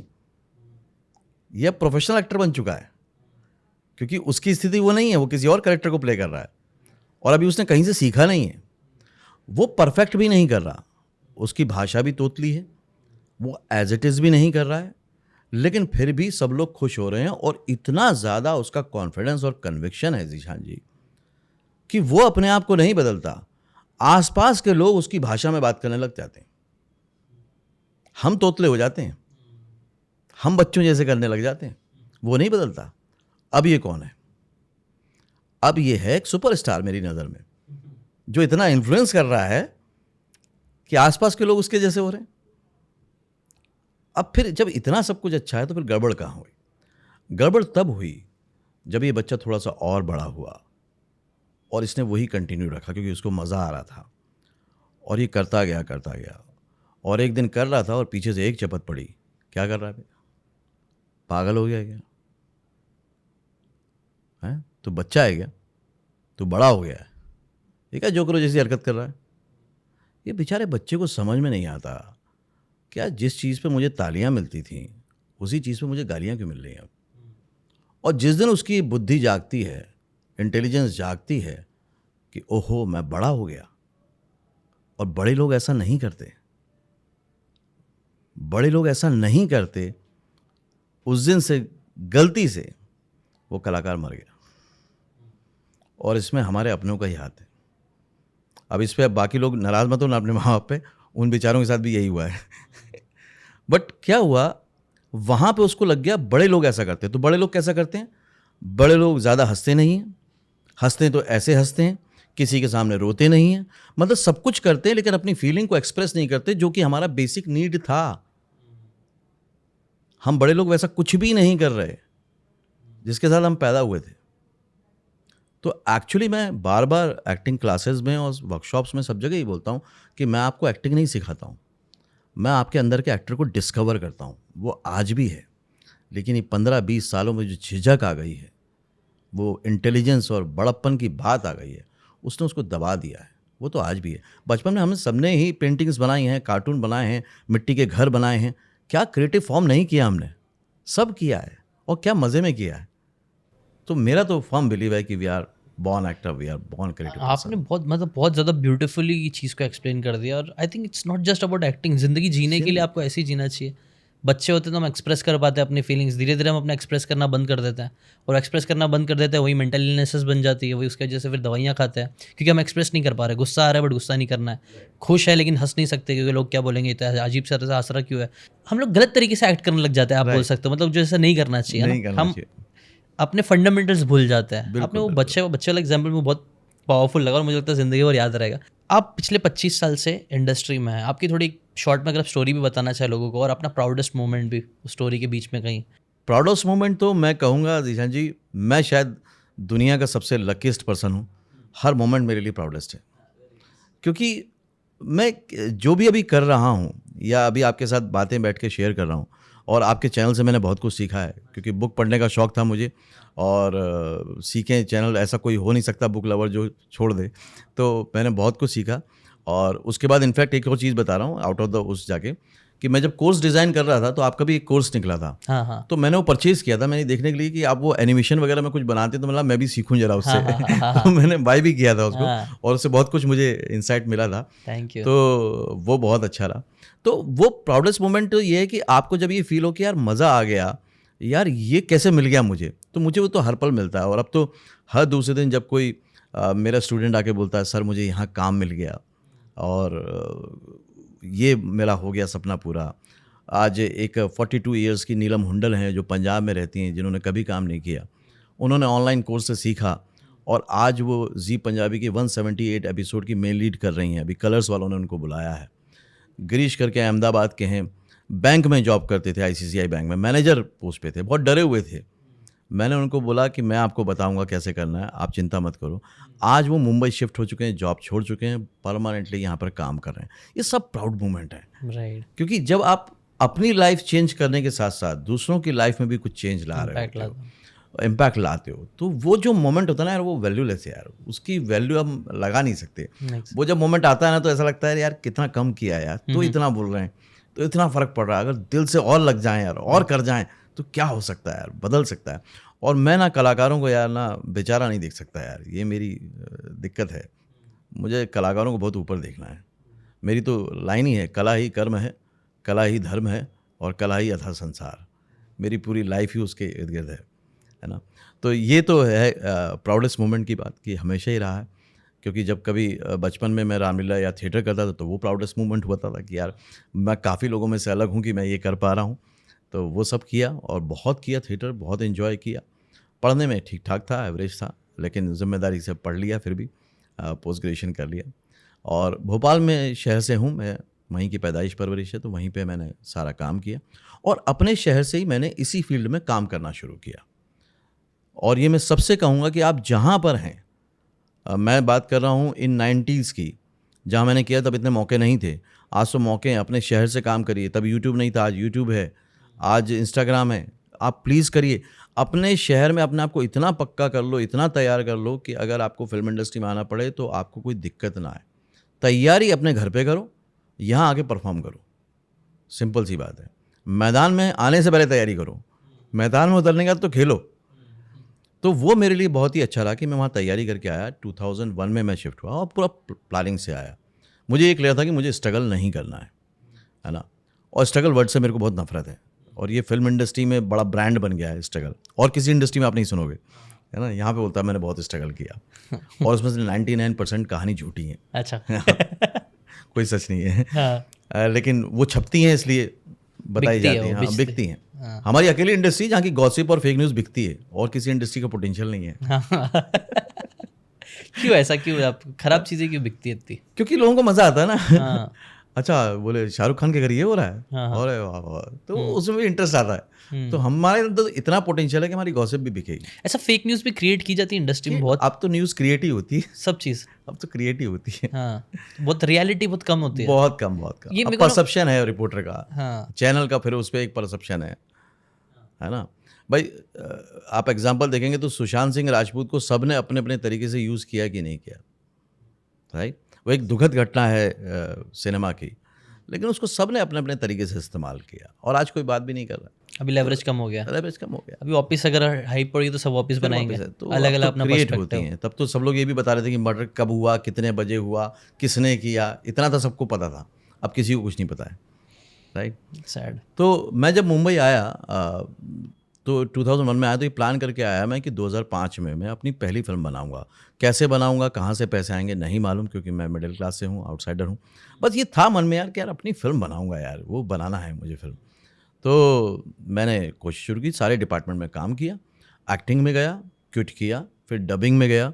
तो डबिंग में तब भी मैं कम से कम नहीं तो 50-60 हज़ार रुपये कमा लेता था। अच्छा। तो मैं साफ कह रहा हूँ, मैंने कोई स्ट्रगल नहीं किया है। अच्छा। और मैं सिखाता भी वही हूँ कि स्ट्रगल नहीं करना है। हाँ हाँ। कोई ज़रूरत नहीं स्ट्रगल करने की, है ना। स्ट्रगल तभी होती है जब आपको कोई काम आता नहीं है या पता नहीं होता कैसे करते हैं, अदरवाइज स्ट्रगल कहाँ है। भाई मुझे नहीं मालूम था कि आपके स्टूडियो कैसे पहुंचना है, तो मैंने गूगल मैप लगाया और आ गया। मुझे मालूम नहीं था पर पता था कि कैसे मालूम करना है, तो स्ट्रगल कहाँ है। लेकिन अगर ये दोनों चीज़ नहीं होती तो मैं स्ट्रगल करता। इधर उधर भटकना था। तो स्ट्रगल और कुछ नहीं है, पता नहीं होना ही स्ट्रगल है। तो फिर यहाँ आके फिर मैंने राइटिंग किया, तो मैंने काफ़ी सारे सीरियल्स में डायलॉग्स राइटिंग किया। ऑफिस के मैंने 26 प्लॉट आइडिया लिखी, जो बहुत हिट शो था। और उसके बाद जो मैं प्लान किया था कि 2005 में मैं फिल्म बनाऊंगा, मैंने 2004 में अपनी फिल्म शुरू कर दी, वाइफ है तो लाइफ है। और 11 फरवरी 2005 को वो फिल्म रिलीज़ कर दी एज अ प्रोड्यूसर। तो वो हुआ। उसके बाद कुछ भोजपुरी फिल्म्स बनाई, फिर कॉर्पोरेट वर्ल्ड में चला गया, तो रिलायंस, उसके बाद SDFC, axis bank, JSW steel, Maruti, सबके साथ काम किया। मतलब जितने भी कॉर्पोरेट वर्ल्ड के बड़े ब्रांड्स हैं, टाटा मोटर्स, इनके साथ बहुत काम किया। क्या काम था ये? ये भी है फिल्म मेकिंग ही। बड़ा इंटरेस्टिंग है चीज़ कि फिल्म मेकिंग, लोग सोचते हैं कि फिल्म मेकिंग मतलब एंटरटेनमेंट इंडस्ट्री, बॉलीवुड, पर मेरा परसेप्शन बहुत अलग था शुरू से कि फिल्म मेकिंग बहुत जगह होती है। कॉर्पोरेट में इतनी अच्छी फिल्म मेकिंग होती है आप सोच नहीं सकते, और इतना काम है, लोग अपने शहर में बैठ के कर सकते हैं। कॉर्पोरेट फिल्म का मतलब होता है जैसे एज अ पर्सन मेरा एक रिज्यूमे है, एक प्रोफाइल है। हर कंपनी का एक प्रोफाइल होता है, उसको बोलते हैं कॉर्पोरेट फिल्म। वो उनको बनानी ही पड़ती है, क्योंकि कहीं भी प्रेजेंट करना है तो कंपनी थोड़ी उठा के ले जाएंगे। पहले ब्रोशर्स दिखाते थे, लेकिन आजकल वीडियो में और ज़्यादा फैंसी लगता है, हाँ, है ना। तो उसमें बताएंगे भाई हमारा टर्नओवर इतना है, हमारे पास इतना स्टाफ का है, इतना ये और ये सब कुछ जो भी उनको बताना है, हाइलाइट्स बताने, वो सब बताया जाता है। तो वो बनता है और उसको बना के वॉइस ओवर करके 5-6 मिनट की फिल्म बनाई जाती है, जो कि डिफरेंट मीडियम पे चलाई जाती है, वो नॉर्मल ऑडियंस के लिए नहीं होती। और उसमें बहुत अच्छा पैसा है, बहुत बढ़िया पैसा है। और कंपटीशन सिर्फ फर्स्ट टाइम का है, उसके बाद कंपटीशन भी नहीं है। क्योंकि फर्स्ट टाइम अगर किसी कॉर्पोरेट वर्ल्ड को आपकी फिल्म पसंद आ गई तो दोबारा वो रिस्क नहीं लेता, वो आपसे ही बनवाता है। तो फर्स्ट टाइम बस बाजी मार लो, बाद में काम होता रहेगा। तो कॉर्पोरेट फिल्म है। फिर प्रोसेस फिल्म्स होती हैं। कोई भी रॉ प्रोडक्ट अगर फिनिश प्रोडक्ट बनता है तो वो फैक्ट्री वालों को प्रोसेस फिल्म बनानी होती है। फॉर एग्जांपल मिर्च है, खेत से चली और पैकेट में पैक हुई, ये एक पूरा प्रोसेस है। तो इस प्रोसेस पे एक फिल्म बनेगी। क्यों? क्योंकि वो मसाले वाली कंपनी डीलर डिस्ट्रीब्यूटर को ये दिखा नहीं सकती कि हम कैसे प्रोसेस करते हैं, क्वालिटी चेक कैसे करते हैं, हमारा क्या हाइजीनिक वो है, हम लोग कैसे फार्मिंग करते हैं। तो उसका पूरा डॉक्यूमेंटेशन, वीडियो डॉक्यूमेंटेशन बना के वो डीलर डिस्ट्रीब्यूटर रिटेलर को दिखाते हैं। तो उनको लगता है अरे यार इतनी बड़ी कंपनी यार, इसका माल रखना चाहिए यार, है ना। तो वो रखते हैं। फिर होता है ट्रेनिंग फिल्म्स। आप जितने भी सर्विस सेंटर में जाते हैं वहाँ पे जो मैकेनिक्स हैं, जो बहुत ज़्यादा पढ़े लिखे नहीं होते हैं, वही काम करते हैं और वो बदलते रहते हैं। तो पहले क्या होता था, एक मेंटर होता था जो उनको दिन रात ट्रेनिंग देता था, और बड़ा मुश्किल काम था, बड़ा कॉस्टली काम था। अब क्या हो गया, सब ने अपनी वीडियो फिल्म बना दी है। आपको टायर ऐसे लगाना है, उसमें 4 स्क्रू होते हैं, उनको इतने राउंड कसना है, इतने ही कसना है, पूरा डिफाइंड है। समझ रहा हूँ। अब वो आया, उसने देखा और उसको कर दिया, खत्म बात। ओके। तो ये हो जाता है ट्रेनिंग फिल्म्स। इसमें भी बहुत मार्केट है, बहुत बड़ा मार्केट है। हम्म। तो जो भी फिल्म मेकर बनना चाहते हैं, जो भी काम करना चाहते हैं, वो इसमें बहुत अच्छा काम कर सकते ये हैं। तो बहुत इंटरेस्टिंग लगा, मेरे को भी बहुत इंटरेस्टिंग लगा हाँ। To be honest. तो अगर ये काम किसी को करना है तो वो कैसे कर सकता है? स्टेप कुछ आप ऐसे स्टेप्स?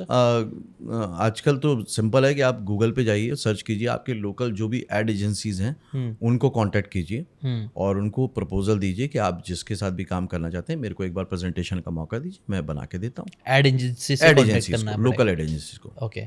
तो वो आप गूगल पे भी ढूंढ सकते हो, या न्यूज़पेपर में देखोगे तो कोई ऐड छपता है, तो उसके जो पूरा ऐड होता है उसमें कहीं ना कहीं ऐड एजेंसी का नाम छोटा सा लिखा होता है। ओके। तो उनको जाके सर्च करके अप्रोच किया जा सकता है। मैं तो ऐसे ही करता था और मुझे बहुत काम मिलता था, हाँ, क्योंकि वहाँ पे ज़्यादा लोग अप्रोच नहीं करते। हाँ, कुछ अलग है ना, नया है, ज़्यादा लोग जहाँ पे ज़्यादा आईबॉल्स नहीं है, मतलब वहाँ पे कंपटीशन भी कम होगा, कंपटीशन कम होता है। तो वहाँ पे आपने अच्छा खासा, मतलब वहाँ पे भी कमाया बहुत आपने? बहुत बहुत किया मैंने। फिर उसके बाद आगे कैसे हुआ? उसके बाद ये हुआ कि यार करते करते मज़ा तो आ रहा था लाइफ का और सब कुछ चला था। एक दिन हम ग्रुप में ही बैठे थे, कुछ राइटर डायरेक्टर, तो एक एक्टर आया और उसने डायरेक्टर से बोला कि सर काम वाम कुछ दे दी। तो उन्होंने उसको बहुत रूडली डांट दिया।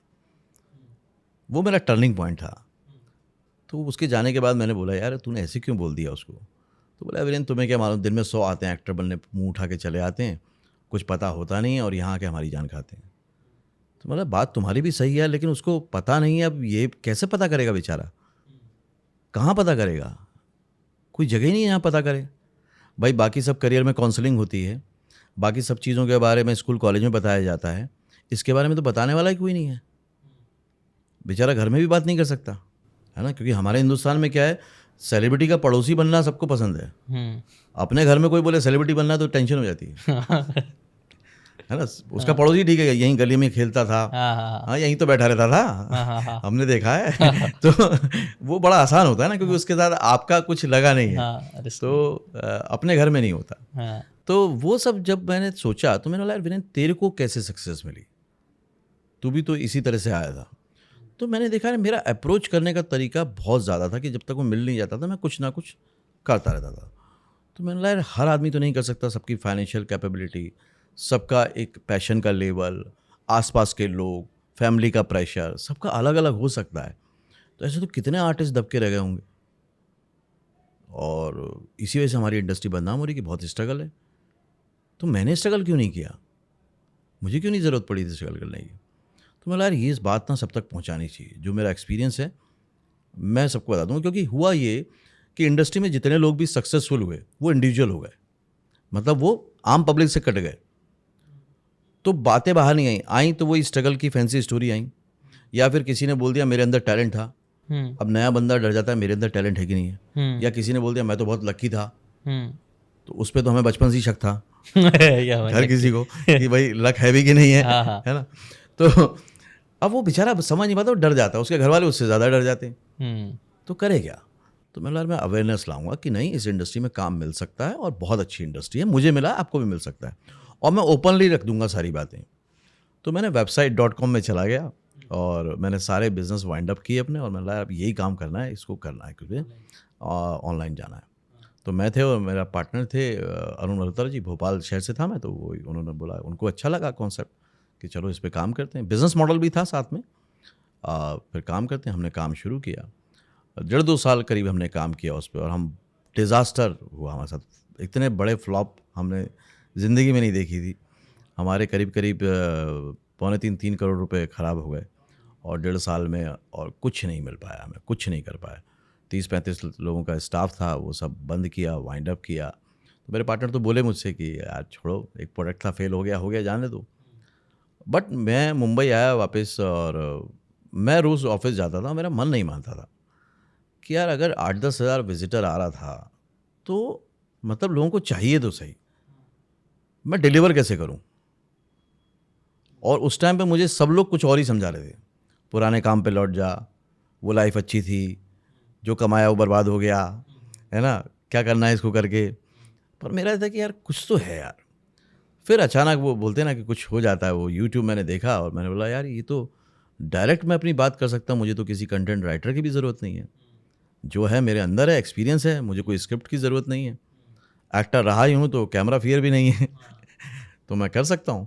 तो मैंने 1-2 वीडियो बनाए और उसको यूट्यूब पे डाला जॉइन फिल्म्स के नाम से, और जॉइन फिल्म्स के नाम से जब वो गए तो व्यूज़ तो बहुत शुरू में नहीं आए, लेकिन जो कमेंट्स आए ना, वो उस टाइम का प्राउडेस्ट मोमेंट था कि यार लोग पसंद कर रहे हैं यार, लोगों को चाहिए, नीड है, बहुत दबे हुए आर्टिस्ट हैं। और फिर धीरे धीरे वो बढ़ता चला गया, मैं बहुत सारे लोगों से मिला, और अब तो इतना ज़्यादा फैल चुका है जॉइन फिल्म्स की, अभी इंडस्ट्री में कोई व्यक्ति ऐसा नहीं है जो नहीं जानता हो जॉइन फिल्म्स को। मैं किसी भी सेट पे जाता हूँ, वहाँ पे कभी कोई असिस्टेंट डायरेक्टर आ जाता है, कोई एक्टर आ जाता है कि सर आपका वीडियो देखा था और आज मैं यहाँ काम कर रहा हूँ। उसने भले मेरे से ट्रेनिंग ना ली हो। जैसे अभी मैं एक शूट पे गया था, बालाजी का शूट था, वहाँ पे जो मेन लीड था वो बोला, आया खुद ही मिलने आया, तो बोला सर हेलो, मैं आपका बहुत पुराना सब्सक्राइबर हूँ, और मैं स्वास्तिक में गया था ऑडिशन देने, तो उन्होंने बोला सेल्फ इंट्रो दो। अब मेरे को सेल्फ इंट्रो मालूम नहीं था कैसे दें, मैं फटाफट गया, मैंने वीडियो देखा, आपका वीडियो देखा, मैंने सेल्फ इंट्रो को देखा और मैंने वहाँ दे दिया, सर आज मैं काम कर रहा हूँ। मेरा भाई है, तो ये बहुत अच्छी बात है।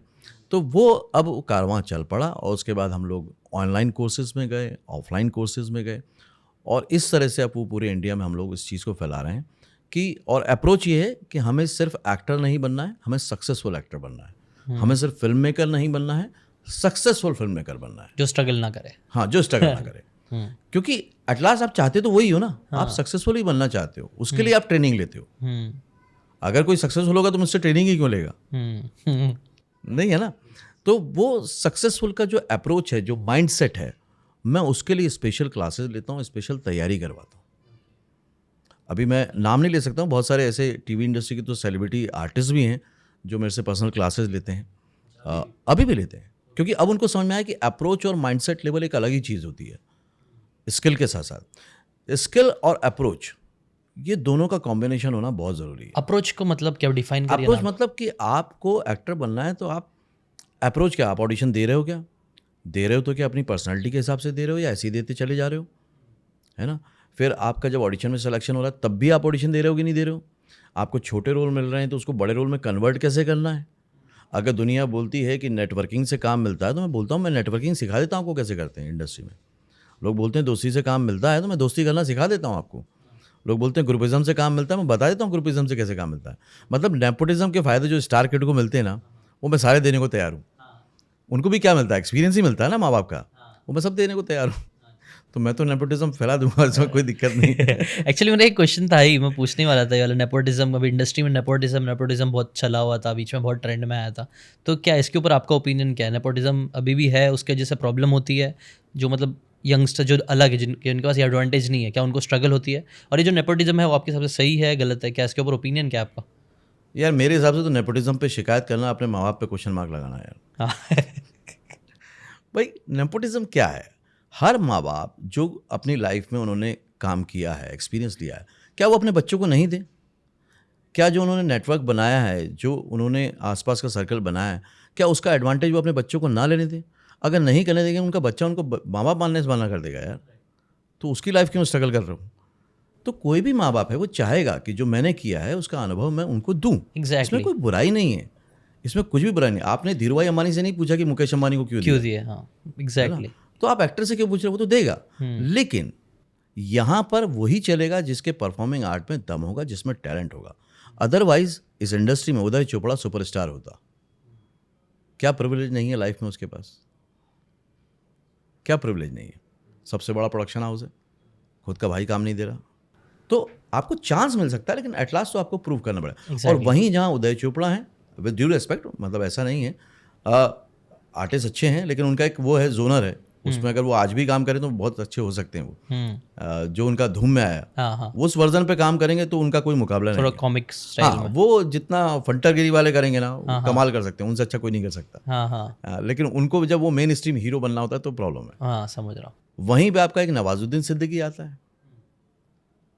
है ना, जो 12 साल स्ट्रगल तो करता है, लेकिन जब आता है तो छा जाता है। 6-7 करोड़ रुपए पर फिल्म के चार्ज कर लेता है और देने पड़ते हैं इंडस्ट्री को। तो नेपोटिज्म कहाँ है? किसने रोक लिया? बट आप नवाज जैसी वो करना नहीं चाहते हो तैयारी, अप्रोच वैसा नहीं है, आपका अप्रोच वैसा नहीं है। क्या नवाज के साथ और हैंडसम लोग और अच्छे लोग नहीं चले होंगे उसके साथ में सफ़र में?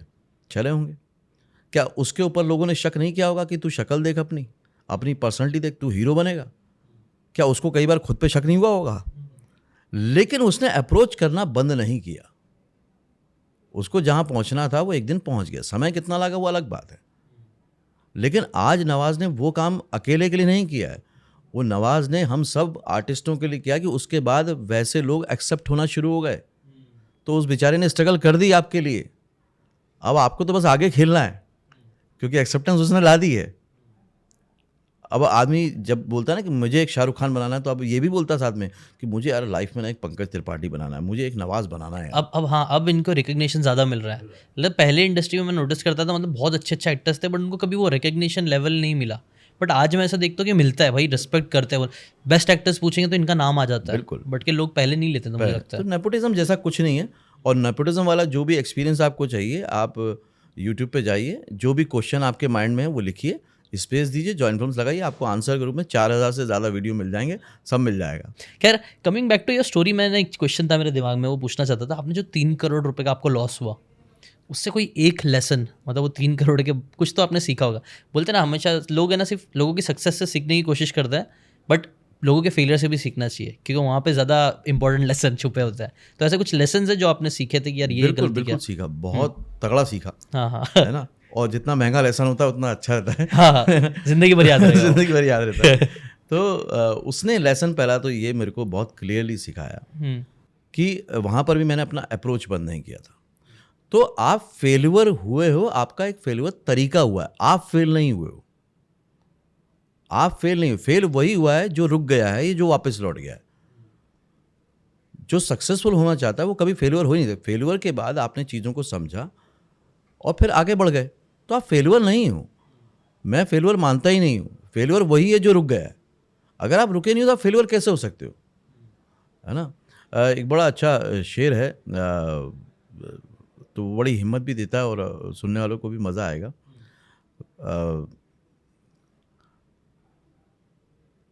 फैसला अभी हुआ कहाँ, हौसला अभी टूटा नहीं। फैसला अभी हुआ कहाँ, हौसला अभी टूटा नहीं। जग अभी जीता कहाँ, मैं अभी हारा नहीं। Very nice. तो जब तक आप हार नहीं मानते हो, जब तक की बात है, आप तो सक्सेसफुल हो। मैं सक्सेसफुल था इसलिए कि मैंने एक चीज़ करके देखी, वो नहीं चली, मैं नहीं चला, ये कहाँ से हो गया? वो नहीं चली ना, तो उसको तरीके को देखते हैं अपन, कहाँ चल सकता है वो होगा। और सारी इंडस्ट्री इसी को फॉलो करती है सर। एक फिल्म फ्लॉप होती है क्या दूसरी नहीं बनाते? वो फिल्म फ्लॉप होती है, वो फ्लॉप थोड़ी हो गए। आई थिंक ये बहुत पावरफुल लेसन है। और हमारे इंडियन मेंटालिटी में कई बार कहीं ना कहीं यही फीड किया जाता है ना, रिजल्ट ओरिएंटेड माइंडसेट बहुत है हमारा। फेलियर जब होता है, जैसे बिजनेस हो गया या कोई स्पोर्ट्स हो गया या परफॉर्मिंग आर्ट हो गया, क्रिएटिव वर्ल्ड का, वहाँ पे क्या होता है, बस एक ही चैलेंज आता है किसी भी पर्सन को। वो चैलेंज ये आता है कि उसको सपोर्ट सिस्टम नहीं मिलता। मान लीजिए आप मेडिकल की तैयारी कर रहे हैं, आप फेल हो गए, आपको घर वाले इनकरेज करेंगे फिर भी कि कोई बात नहीं बेटा, 1 साल और करेंगे, एक ट्यूशन और लगा ले, है ना। एक बड़ा इंटरेस्टिंग फैक्ट बताता हूँ मैं आपको, कैसे फ़र्क हो जाता है सोसाइटी में एकदम से। मान लीजिए अपने समाज का सबसे निचले तबके का व्यक्ति, जिसके पास कमाई का बिल्कुल समझो बड़ी मुश्किल से गुजारा चल रहा है, ठीक है, उनका लड़का अगर उनसे कहे कि पापा मुझे डॉक्टर बनना है, क्या कहेगा बाप? छाती चौड़ी हो जाएगी उसकी कि बेटा तू डॉक्टर बन, मैं देख लूँगा, डबल मजूरी करूँगा, तू डॉक्टर बन, और तू घबराना मत। वो देख उसका लड़का, वो तो विकलांग था फिर भी बन गया, उसके पापा भी नहीं थे फिर भी बन गया, तू तो बन बेटा, मैं करूँगा। अरे सुनती हो, देखो हमारा बेटा क्या बोल रहा है, डॉक्टर बनेगा, माँ भी खुश, अरे बेटा चटनी रोटी खा लेंगे लेकिन तू डॉक्टर बन। अब बताती हूँ खानदान वालों को, हमारे घर में भी डॉक्टर आया। अब स्टोरी को थोड़ा सा आप टर्न कर दो, ट्विस्ट कर दो कि पापा मुझे एक्टर बनना है, एक पड़ेगा खींच के, साले पेड़ पे उगते हैं पैसे, शक्ल देखी अपने तूने, और क्या करता रहता है दिन भर यूट्यूब देख के, ये वीरेंद्र राठौर के वीडियो देखता है तू, हैं बिगड़ रहा है। कोई ज़रूरत नहीं है एक्टर बनने की, कुछ नहीं होता है, चल कल से काम पे जा। पर क्यों? क्योंकि उन माँ बाप के पास वो नॉलेज नहीं है कि इसमें भी सही से सीख के जाया जा सकता है। उनका दोष नहीं है, उनको मालूम है मेडिकल में यार ये पढ़ाई करेगा, अगर हम मेहनत कराएंगे तो ये 500 रुपये एक विजिट का नहीं लेगा तो 50 रुपये तो ले ही लेगा, वो सिक्योरिटी है। बट इंडस्ट्री को हमेशा इनसिक्योर बताया गया, बहुत चैलेंजिंग बताया है, बहुत कंपटीशन बताया गया, जिस वजह से लोग डरते हैं यहाँ आने से। तो आपको क्या लगता है कंपटीशन इतना है कि नहीं है? नहीं है, कोई कंपटीशन नहीं है। बट मैक्सिमम देखो, एक बार ये चीज़ होती है, लोग आते हैं तो ऑडिशन के लिए अगर कोई एक रोल निकलता है उसमें भीड़ लगी हुई रहती है। जैसे मैंने एक वीडियो देखा था, उसमें बहुत भीड़ थी, कोई एक रोल था, तो लोग इतना करते क्यों है फिर? मतलब लोग स्ट्रगल करते हैं, मुझे तो ऐसा दिखता है, तो वो लोग क्यों कर रहा है, क्या प्रॉब्लम है? देखिए इसी में आंसर छुपा हुआ है। हज़ारों की भीड़ है, सिलेक्शन किसका होगा? किसी एक का या एक बेस्ट का? जो सबसे बेस्ट होगा उसमें। तो क्या आपकी बेस्ट की तैयारी है? कंपटीशन कहाँ है? 5% लोग हमारी इंडस्ट्री में सक्सेसफुल होते हैं, 95% हमारे यहाँ फेलियर होते हैं। मेरे हिसाब से जो मैंने अपनी लाइफ में देखा, 5% ही अच्छी तैयारी के साथ आते हैं और अप्रोच भी करते हैं। तो मेरे हिसाब से तो रिजल्ट 100% है। और कोई कंपटीशन इसलिए नहीं है कि कोई भी क्रिएटिव पर्सन हो, वो किसी की जगह नहीं छीनता है, वो अपनी जगह क्रिएट करता है, बनाता है। आज राजकुमार राव भी काम कर रहे हैं, शाहरुख खान भी काम कर रहे हैं, उन्होंने जगह नहीं छीन ली। विक्की कौशल भी काम कर रहे हैं, संजय दत्त भी काम कर रहे हैं, कोई जगह नहीं छीनी, सबकी अपनी जगह बन जाती है। ये नेचर है ना, जैसे नेचर में हर चीज़ उग जाती है, वो किसी की जगह से कोई लेना देना नहीं। तो क्रिएटिव वर्ल्ड में भी ऐसे ही होता है कि भूमि पेडनेकर भी आ सकती हैं, है ना, बिपाशा बासु भी आ सकती हैं, फिर कोई दूसरा भी आ सकता है। आज टीवी इंडस्ट्री में कितने सारे लोग आ रहे हैं। नवाज़ के लिए भी जगह है, तो नवाज़ के आने से कोई ऐसा नहीं हो कि पुराना कोई आर्टिस्ट था तो उसके लिए दिक्कत हो गई, पंकज त्रिपाठी के लिए दिक्कत हो गई, या पंकज त्रिपाठी आ गया तो किसी और के लिए दिक्कत हो गई। बस यही कि बेस्ट रहना ज़रूरी है, अपना आप फील्ड में अच्छे रहो और बेस्ट रहो, अप्रोच करो, आपको काम मिलेगा ही मिलेगा। क्यों? ये मैं इसलिए बोल रहा हूँ क्योंकि मैं एक फिल्म मेकर हूँ, तो मैं ये परसेप्शन को जानता हूँ। एक प्रोड्यूसर, डायरेक्टर और कास्टिंग डायरेक्टर कैसा एक्टर ढूंढ रहा है, वो जैसा ढूंढ रहा है आप वैसे बन जाइए। काम की कमी कहाँ है? काम की कमी नहीं है। ये 5% लोग ओवर ऑक्यूपाई हैं, डबल शिफ्ट में काम कर रहे हैं, इसका मतलब काम तो है। इनके लिए वेट किया जा रहा है, इसका मतलब काम का वॉल्यूम है। अच्छा, ऐसा हो रहा है इंडस्ट्री में? हो रहा है, डबल शिफ्ट में एक्टर काम कर रहे हैं जो अच्छे हैं, जो अच्छे हैं। क्यों रेट बढ़ रहा है? क्योंकि उनके पास समय कम है ना, तभी तो रेट बढ़ रहा है। आज नवाजुद्दीन सिद्दीकी, राजकुमार 3-3 साल के लिए बुक है। कैसे बुक है? क्योंकि उनके जैसा कोई 3 साल में दिख नहीं रहा ना। आप बन जाओ ना, आपकी भी जगह बन जाएगी। आपका अप्रोच वैसा ले आओ, आपका भी बन जाएगा, तो हो सकता है। तो मैं अपने सारे कोर्सेज क्लासेस में भी यही करता हूँ कि जो उनको चाहिए, वो जो मार्केट का नियम कहता है ना, डिमांड एंड सप्लाई, आप पहले समझो डिमांड क्या है, आप वैसे बन जाओ, आपके पास काम की कमी नहीं आएगी। क्योंकि एक प्रोड्यूसर, डायरेक्टर ना सबसे ज़्यादा अगर मान लो परेशान होता है ना, वो कास्टिंग से होता है। मेरे लिए सबसे बोरिंग काम है कास्टिंग, टाइम कंज्यूमिंग है, हज़ारों की भीड़, काम का एक भी नहीं, फ्रस्ट्रेटिंग जॉब है। तो एक्टर उतना परेशान नहीं होता जितना फिल्म मेकर परेशान होता है। बेसिकली वो हायरिंग का, हर बिजनेस में होता है ना, हायरिंग सबसे खतरनाक होती है, अच्छे लोग मिलना और टिके रहना फिर। राइट, तो ये इधर पे भी होता ही है, इधर भी होता है। तो आपने एक और चीज़ बोली थी कि नेपोटिज्म से एक मतलब एक एडवांटेज मिल जाता है कि यार आपको अलग अलग एडवांटेजेस मिल जाता है, नॉलेज मिल जाता है, ग्रुप सर्कल मिल जाता है, नेटवर्किंग हो जाती है, तो वो आप सिखा देते हो। तो उस पर कोई एक चीज़ आप बता सकते हो किसी को अच्छी नेटवर्किंग करनी है, मतलब कुछ एडवांटेजेस। पहले तो आप बता दो नेपोटिज्म के कुछ एडवांटेजेस क्या क्या होते हैं, और वो एडवांटेज का कुछ एक एक टिप अगर आप लोगों को दे सकते हो।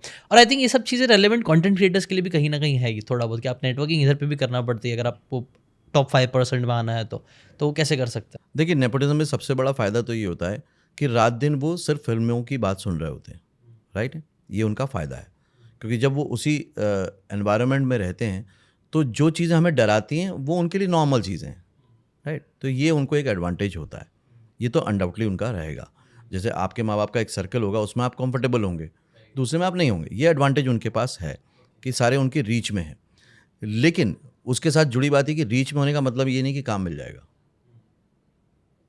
वो नहीं है। दूसरा एडवांटेज ये कि उनको मौका जल्दी क्यों मिलता है, मैं उसका सच भी बता देता हूँ आपके शो पे। इसलिए मिलता है कि अगर एक प्रोड्यूसर को मान लो एक नया पेयर लॉन्च करना है, एक कपल लॉन्च करना है, तो वो किसी ऐसे को लॉन्च करेगा जिसकी मार्केटिंग पे उसको बहुत ज़्यादा खर्च करना पड़ेगा, या किसी हीरो हीरोइन के बेटे को लाएगा जो पहले से क्यूरियोसिटी में है, न्यूज़ में बना हुआ है? किसको लाएगा? जिसकी ऑलरेडी क्यूरियोसिटी है, मार्केट में बड़ा नाम है। उसको तो नए चेहरे लाने हैं। हम्म। तो एक्चुअली जो उनको चांस मिलता है उसके पीछे मार्केटिंग भी एक वजह है कि लोग श्रीदेवी की बेटी को देखना चाहते हैं, लोग अमिताभ बच्चन के बेटे को देखना चाहते हैं, तो वो भी तो आप ही लोग हो, वो कोई और तो नहीं है। आप ही देखने जाते हो ना, धर्मेंद्र का बेटा आ रहा है, अरे यार शाहरुख खान का, अभी शाहरुख खान का बेटा आएगा नहीं आएगा मालूम नहीं, लेकिन सबको है कि शाहरुख खान का बेटा क्यूरियोसिटी है ना। वो तैमूर कब आएगा, अभी पैदा तो अभी हुआ बेचारा है ना। तो आपकी क्यूरियोसिटी तो डिमांड क्रिएट कर रही है, राइट। तो वो एडवांटेज है उनको। लेकिन एक बहुत बड़ा डिसएडवांटेज है, बहुत बड़ा डिसएडवांटेज है, वो ये है कि उनको समझ में नहीं आता शुरुआत कैसे करें। क्योंकि जब आप सबको जानते हो ना, तब काम मांगने में ज़्यादा झिझक होती है कि मुझे काम दे दीजिए, है ना। एक 3 क्वेश्चन है जो बहुत, अगर आप लोग समझ लेंगे कि फिल्म इंडस्ट्री में काम करना चाहते हैं, ये 3 क्वेश्चन का आंसर आप लोग खुद तय करिएगा। अगर ये आंसर आपको मिल गया तो आपको कोई ताकत नहीं रोक सकती फिल्म इंडस्ट्री में आने से। क्वेश्चन नंबर 1 पूछिए खुद से और उसका आंसर ढूंढिए कि why I want to become an actor, मैं एक्टर क्यों बनना चाहता हूँ, और उसके पीछे कोई रीज़न होना चाहिए। वो सपना अपना नहीं है ना, शौक नहीं, मज़ा आता नहीं। आज तक आपने एक्टिंग करके नहीं देखी और बोलते हो कि मज़ा आ रहा है ना, या बोलते हैं मैं बड़ा पैशनेट हूँ, है ना। पैशनेट का मतलब ही नहीं मालूम है कि क्या होता है। पैशनेट का मतलब है विद रिजल्ट और विदाउट रिजल्ट। अगर आप सेम इंटरेस्ट से काम कर रहे हो तो आप पैशनेट हो, अदरवाइज आप पैशनेट नहीं हो। तो वो चेक करो कि क्यों बनना चाहते हो, क्या वैलिड रीज़न है। दूसरा, क्या वाकई आपको इस करियर से शिद्दत से इश्क है, मतलब बेपनाह मोहब्बत है, प्यार है कि यार यही चाहिए, इसके बिना कुछ और नहीं चाहिए, इससे लगाव है कि यार एक्टिंग करने में पूरे दिन कोई करवा ले, जैसे हम बचपन में खेलते थे, माँ बाप को बुलाना पड़ता था। वो शिद्दत, वो लेवल का अगर आपका प्यार है तो आप उसको पॉइंट आउट कीजिए कि हाँ ये मेरे को है। तीसरा है, अगर नहीं बन पाया एक्टर तो क्या करोगे। यहाँ पे ज़्यादातर लोग फेल हो जाते हैं कि हम नेगेटिव क्यों सोचें, कि यार नेगेटिव क्यों सोचें। और आजकल तो सब अट्रैक्शन अफर्मेशन चल ही रहा है, तो नेगेटिव पर नेगेटिव चीज़ तो आती है माइंड में कि अगर नहीं बन पाया। अगर इसका आंसर आपके पास नहीं है कि नहीं बने तो क्या होगा, और वो आपको डर नहीं देता है, वो आपको फियर नहीं देता है, आप नहीं बन पाओगे एक्टर। फियर भी ज़रूरी है, फियर हमें अलर्ट रखता है, कॉन्शियस रखता है, फियर हमारे लिए ज़रूरी है। फियर बुरी चीज़ नहीं है, फियर की साइकोलॉजी बहुत स्ट्रांग होती है। हम आधे से ज़्यादा ज़िंदगी में काम डर के मारे ही कर रहे हैं। हम लोग जो सो कॉल्ड शरीफ लोग हैं, हम शरीफ डर के मारे हैं। अदरवाइज हम में से आधे से ज़्यादा लोग शरीफ भी नहीं होते। सही बात है, कानून का डर है ना। तो हम बहुत सारे काम डर के मारे कर रहे हैं। तो डर की साइकोलॉजी बहुत स्ट्रांग होती है। ये 3 क्वेश्चन के आंसर में एक प्रैक्टिकल एग्जांपल से आपको बताता हूँ। टाइगर श्रॉफ का एग्जांपल है। नाडियाडवाला के ऑफिस में उन्होंने बोला कि एक्टर क्यों बनना चाहते, तो उन्होंने बोला कि मेरे को एक्टिंग अच्छी लगती है और ये है, और मैंने मार्शल आर्ट भी इसलिए सीखा है। तो बोला एक्टर नहीं बन पाए तो क्या करोगे। तो बोला फिर क्या करूँगा, मैं जाऊँगा कनाडा या कहीं जाऊँगा, मार्शल आर्ट का स्कूल खोल लूँगा। मतलब प्लान बी, जो ज़्यादातर लोग सोचते हैं। बात आई गई हो गई, काम नहीं दिया। 4 साल बाद दोबारा मीटिंग हुई, फिर उन्होंने ऐसी कैजुअल सवाल पूछे। ये तीनों सवाल आपसे पूछे जाएंगे इंडस्ट्री में, यहाँ मैं पेपर लीक कर रहा हूँ। ठीक है। तो फिर टाइगर श्रॉफ ने बोला कि नहीं, अब जब तक एक्टर नहीं बन जाऊंगा, जब तक मैं एक्टिंग के लिए ट्राई कर रहा हूँ, या तो मैं एक्टर बन चुका हूँ तो बेहतर बनने के लिए ट्राई कर रहा हूँ, और फिर उनको मिली हीरोपंती। अगर एक स्टार किड को भी इन सवालों का सामना करना पड़ता है तो फिर कहाँ है कुछ भी। उसके पास यही एडवांटेज था कि वहाँ नाडियाडवाला के पास बैठ सकता था, लेकिन उसका आंसर गलत हुआ तो उसको भी काम नहीं मिला। Make sense. तो इसलिए प्लान बी वाला चक्कर मत पालो। लता मंगेशकर अगर प्लान बी रखती तो क्या होता है यार, पता नहीं गड़बड़ हो जाती। ठीक है, और अगर किसी को नेटवर्किंग अच्छे से करना है तो उसके लिए आप क्या सजेस्ट करोगे? नेटवर्किंग सिंपल, आजकल तो बहुत सोशल मीडिया आ गया है, तो आप सबसे पहले एक्टर्स को फॉलो करना बंद करें। अगर एक्टर बनना चाहते हैं तो आप फॉलो करें उनको जो आपको काम दे सकते हैं, मतलब प्रोड्यूसर, डायरेक्टर, कास्टिंग डायरेक्टर, इनको फॉलो करें, इनके काम को देखें, वो किस तरह के लोगों को लेते हैं। क्योंकि अनुराग कश्यप कुछ अलग तरह के चेहरे लेता है, करण जौहर कुछ अलग तरह के लेता है। अब मेरा चेहरा, अगर मेरे को लगता है मेरी पर्सनैलिटी अनुराग कश्यप वाली है, तो मैं करण जौहर के यहाँ ट्राई क्यों करूँ? पहले तो अपने आप को फिल्टर करो कि मेरी अप्रोच कहाँ होनी चाहिए, उसको अंडरस्टैंड करके वहीं पे अप्रोच करो, और उनके जो भी असिस्टेंट लेवल के लोग हैं उनको सोशल मीडिया पे फॉलो करके ज्वाइन करो। धीरे धीरे नेटवर्क बनना शुरू हो जाएगा, और उनको अपनी परफॉर्मेंस दिखाते रहो। वो सिंपल रहता है। राइट। ये चीज़ हर्षित कारिया, शबैंग के फाउंडर, उनके साथ भी मैंने पॉडकास्ट किया था, उन्होंने यही बोला था कि कई बार अगर आपको बिजनेस के सीईओ से नेटवर्क करना है तो डायरेक्टली उनको अप्रोच मत करो, वो ऑलरेडी बहुत ऑक्यूपाइड है। आप और देखो और उनकी कंपनी में कौन है जो एक्चुअल में अथॉरिटी पोजीशन में है, या फिर जिनको, क्योंकि कई बार वो जो रहते हैं ना उन लोग के ऊपर इतना नज़र नहीं जाती, लोग उनको ज़्यादा ध्यान नहीं देते, जबकि वही सबसे पावरफुल होता है राइट। करवाने के लिए। तो वो ये बहुत पावरफुल नेटवर्किंग का लेसन अब है। क्या सब मुकेश छाबरा को ढूंढते हैं। अब मुकेश छाबरा बहुत हिट हो चुके हैं, सेलिब्रिटी स्टेटस आ गया, पर मुकेश छाबरा जैसे 100 लोग और भी हैं, उनको पकड़ो ना यार, जो ढूंढ रहे हैं। है ना, उनके पास भी जाओ। तो सबको भी मुकेश छाबरा चाहिए। मैं ये नहीं कह रहा उनके पास ना जाओ, उनके पास भी जाओ, लेकिन वैसे और लोग भी ढूंढो। आप सोशल मीडिया पे, आप सबके पेजेस हैं, सबकी वेबसाइट्स हैं, वहाँ जाके कनेक्ट करो। राइट, बट वही चांसेस कम है क्योंकि सब उनको ही ढूंढ रहे हैं, तो वहाँ पे कंपटीशन भी थोड़ा सा ज़्यादा हो जाएगा कंपैरेटिवली। इसमें रिसर्च करना पड़ता है ना, तो मुकेश छाबरा पता चल चुके हैं, तो रिसर्च नहीं करना पड़ेगा। वही अप्रोच थोड़ा सा वीक है, माइंडसेट नहीं है वैसा।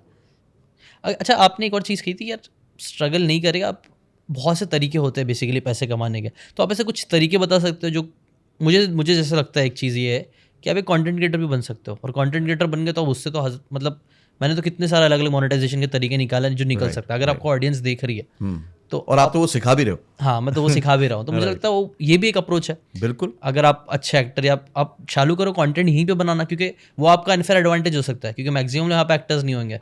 नहीं, इसके ड्यूल एडवांटेज मिलेंगे आपको। हाँ, देखिए, जैसे मैंने कहा कि मैं आज सक्सेसफुल हूँ जो भी, तो मैं अपने शहर से काम करना शुरू किया, तब तो ये सब सोशल मीडिया नहीं था। आज आपके पास है, आज स्मार्टफोन सबके पास है ना। अगर खो भी जाएगा तो दूसरे दिन उससे बेहतर ही आएगा, कमज़ोर तो नहीं आएगा। तो आप जब वो उसके पास है, आपके पास, तो उसका एडवांटेज लें और आप उससे बनाना शुरू करें कंटेंट। जो भी आपको अच्छा लगता है वो कंटेंट बनाना शुरू करें, और धीरे धीरे बनाते बनाते आपके अपनी ऑडियंस बनेगी, फॉलोअर्स बनेंगे। रुकें नहीं, उसको कंटिन्यूटी में रखें, आप फेल कभी भी नहीं होंगे। और आप ये सोच रहे हैं अगर कि मेरे 100 सब्सक्राइबर हैं, 200 सब्सक्राइबर हैं, 300, कुछ बात नहीं। जो लोग भी इंडस्ट्री में आना चाहते हैं, मैं आज यहाँ पे एक बात शेयर कर रहा हूँ, आगे चल के कास्टिंग में ये फॉलोअर्स काउंट होने लग गए हैं। अब अगर एक एक्टर का सिलेक्शन होना है और टॉप के 2 बेस्ट आ गए हैं, एक के 2000 फॉलोअर हैं और एक के 1500 हैं, तो 2000 वाले का सिलेक्शन हो जाएगा। क्यों? क्योंकि अब कंटेंट पूरा डिजिटली अवेलेबल है, तो ट्रैफिक को डाइवर्ट करना इजी है। तो प्रोड्यूसर भी चाहता है कि वही हमको ऐसा मिले जिसके पास अपनी खुद की ऑडियंस फॉलोइंग हो। है, ऑडियंस। तो ये दोनों फायदे हो रहे हैं आपको, आपका इंडस्ट्री में भी वैल्यू बढ़ेगा, और इसलिए तो आजकल बड़े बड़े सेलिब्रिटी बना रहे हैं। आजकल तो हो भी ये रहा आप घर से शुरू कर सकते हो।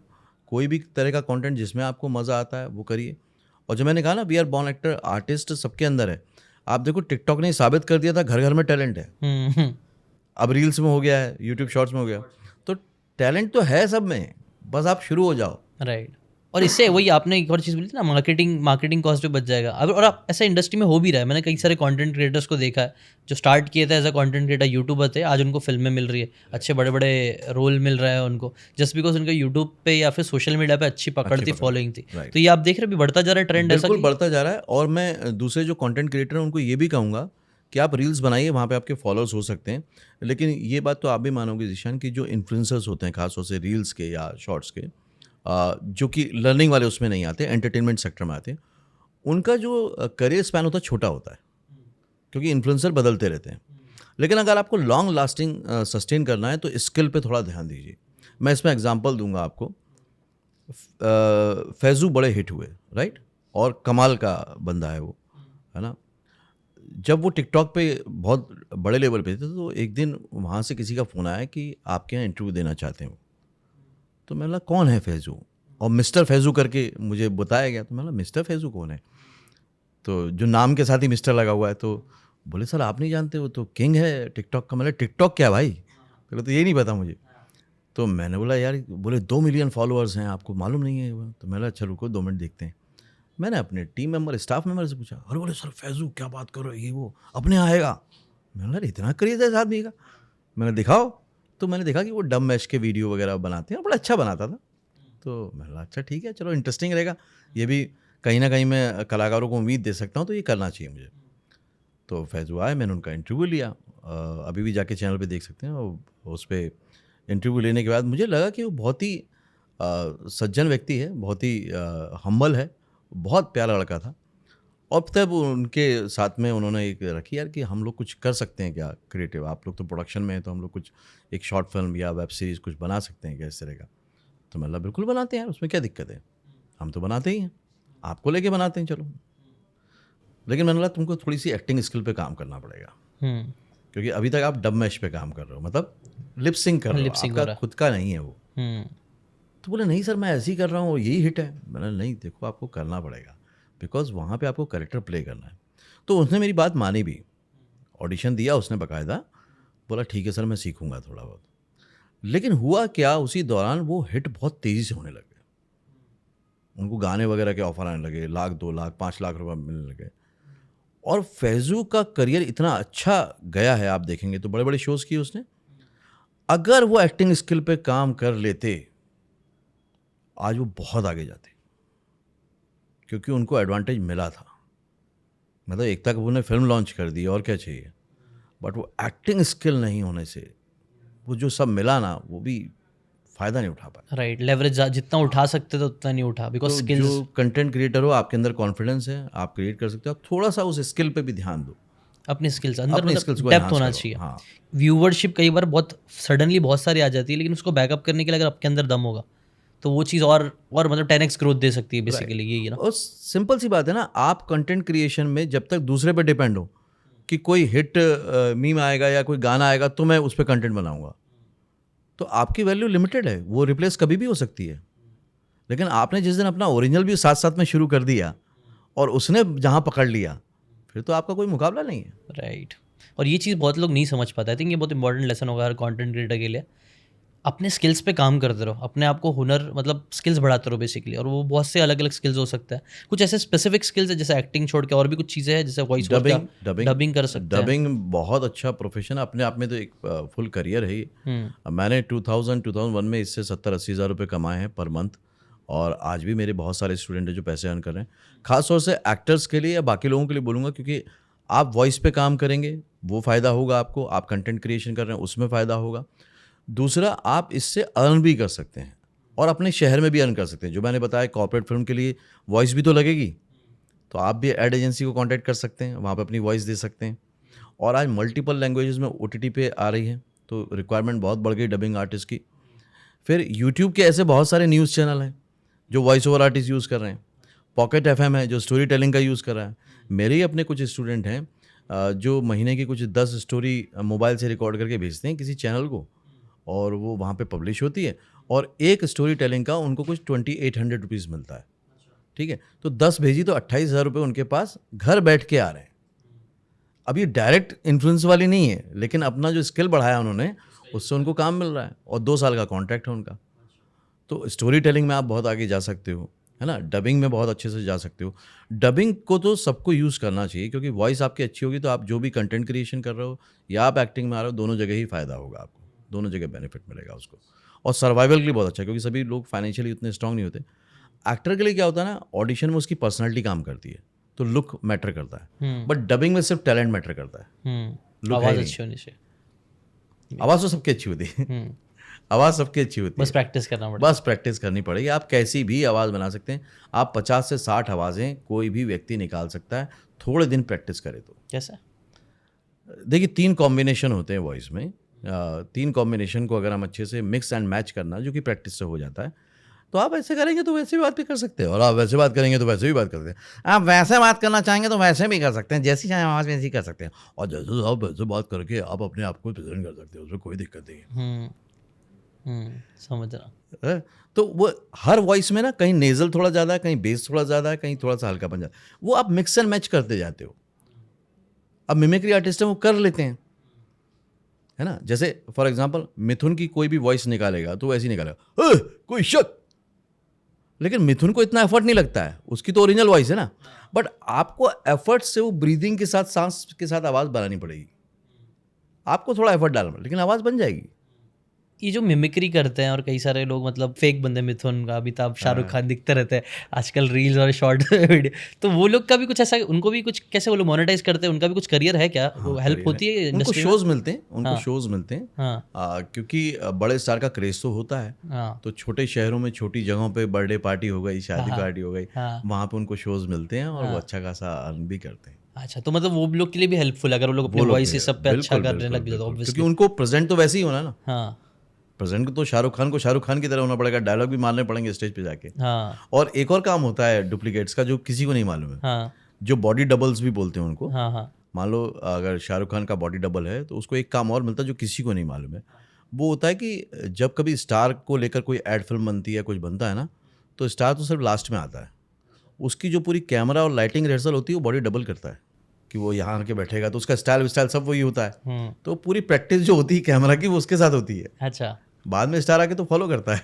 तो सिर्फ फेस दिखता है एंड में ऐसा? नहीं नहीं, पूरा शूट भी स्टार के साथ ही होता है। अच्छा। बट कैमरा और लाइटिंग होने में 3-4 घंटे लगते हैं ना। वो टाइम पे वो डुप्लीकेट काम चलाता है। ओके। उसको बहुत अच्छे पैसे मिल जाते हैं उसके बाद। अच्छा, यही पूछने की कोशिश कर रहा था। आप देखो कितने अलग अलग तरीके बता रहे, सोर्सेस ऑफ रेवेन्यू है ऐसा। और थोड़ा सा गिना सकते हो क्या लोगों के क्या क्या तरीके जो आपके दिमाग में अब भी आ रहा है कि ये एक तरीका, ये एक तरीका, ये एक तरीका? जैसे हमने कई सारे तरीके तो बात कर ही लिया ऑलरेडी, उसको भी आप रिवाइज करा सकते हो यार, बता सकते हो ताकि लोगों को भी मालूम पड़े कि यार सिर्फ एक इतनी स्किल्स पे फोकस करके इतने तो सोर्सेज ऑफ रेवेन्यू बन सकता है।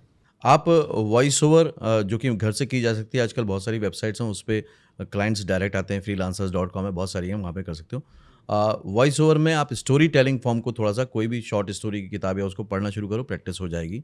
या आप बुक से भी हेल्प ले सकते हो जो स्विच ऑन स्विच ऑफ है। तो स्टोरी टेलिंग में अभी बहुत स्कोप है, बिकॉज ऑडियो इंडस्ट्री इस समय 1100% से ग्रो कर रही है, वीडियो से भी ज़्यादा फास्ट है। क्योंकि वीडियो तो आपको रुक के देखना पड़ता है ना, ऑडियो तो लगाया और चालू हो गया, है ना। तो वो उसकी वजह से आज बहुत सारे सीरियल्स, बहुत सारी चीज़ें जो हैं वो ऑडियो में बन रही हैं। तो जो अब ऑडियो अच्छा कर सकता है, स्टोरी टेलिंग कर सकता है, उसके लिए काम बहुत बढ़ने वाला है। और इसके लिए आप किसी भी लोकेशन पे हो, उससे कोई फ़र्क नहीं पड़ता। आप किसी को स्टूडियो रिकॉर्डेड साउंड नहीं चाहिए, आप मोबाइल से अच्छा रिकॉर्ड करके भेजिए उसको, वो वर्जन ठीक कर लेंगे। ऐसे सॉफ्टवेयर आ गए हैं, तो वो कर सकते हो आप, वॉइस ओवर का काम कर सकते हो। डबिंग आप कर सकते हो बहुत अच्छे से।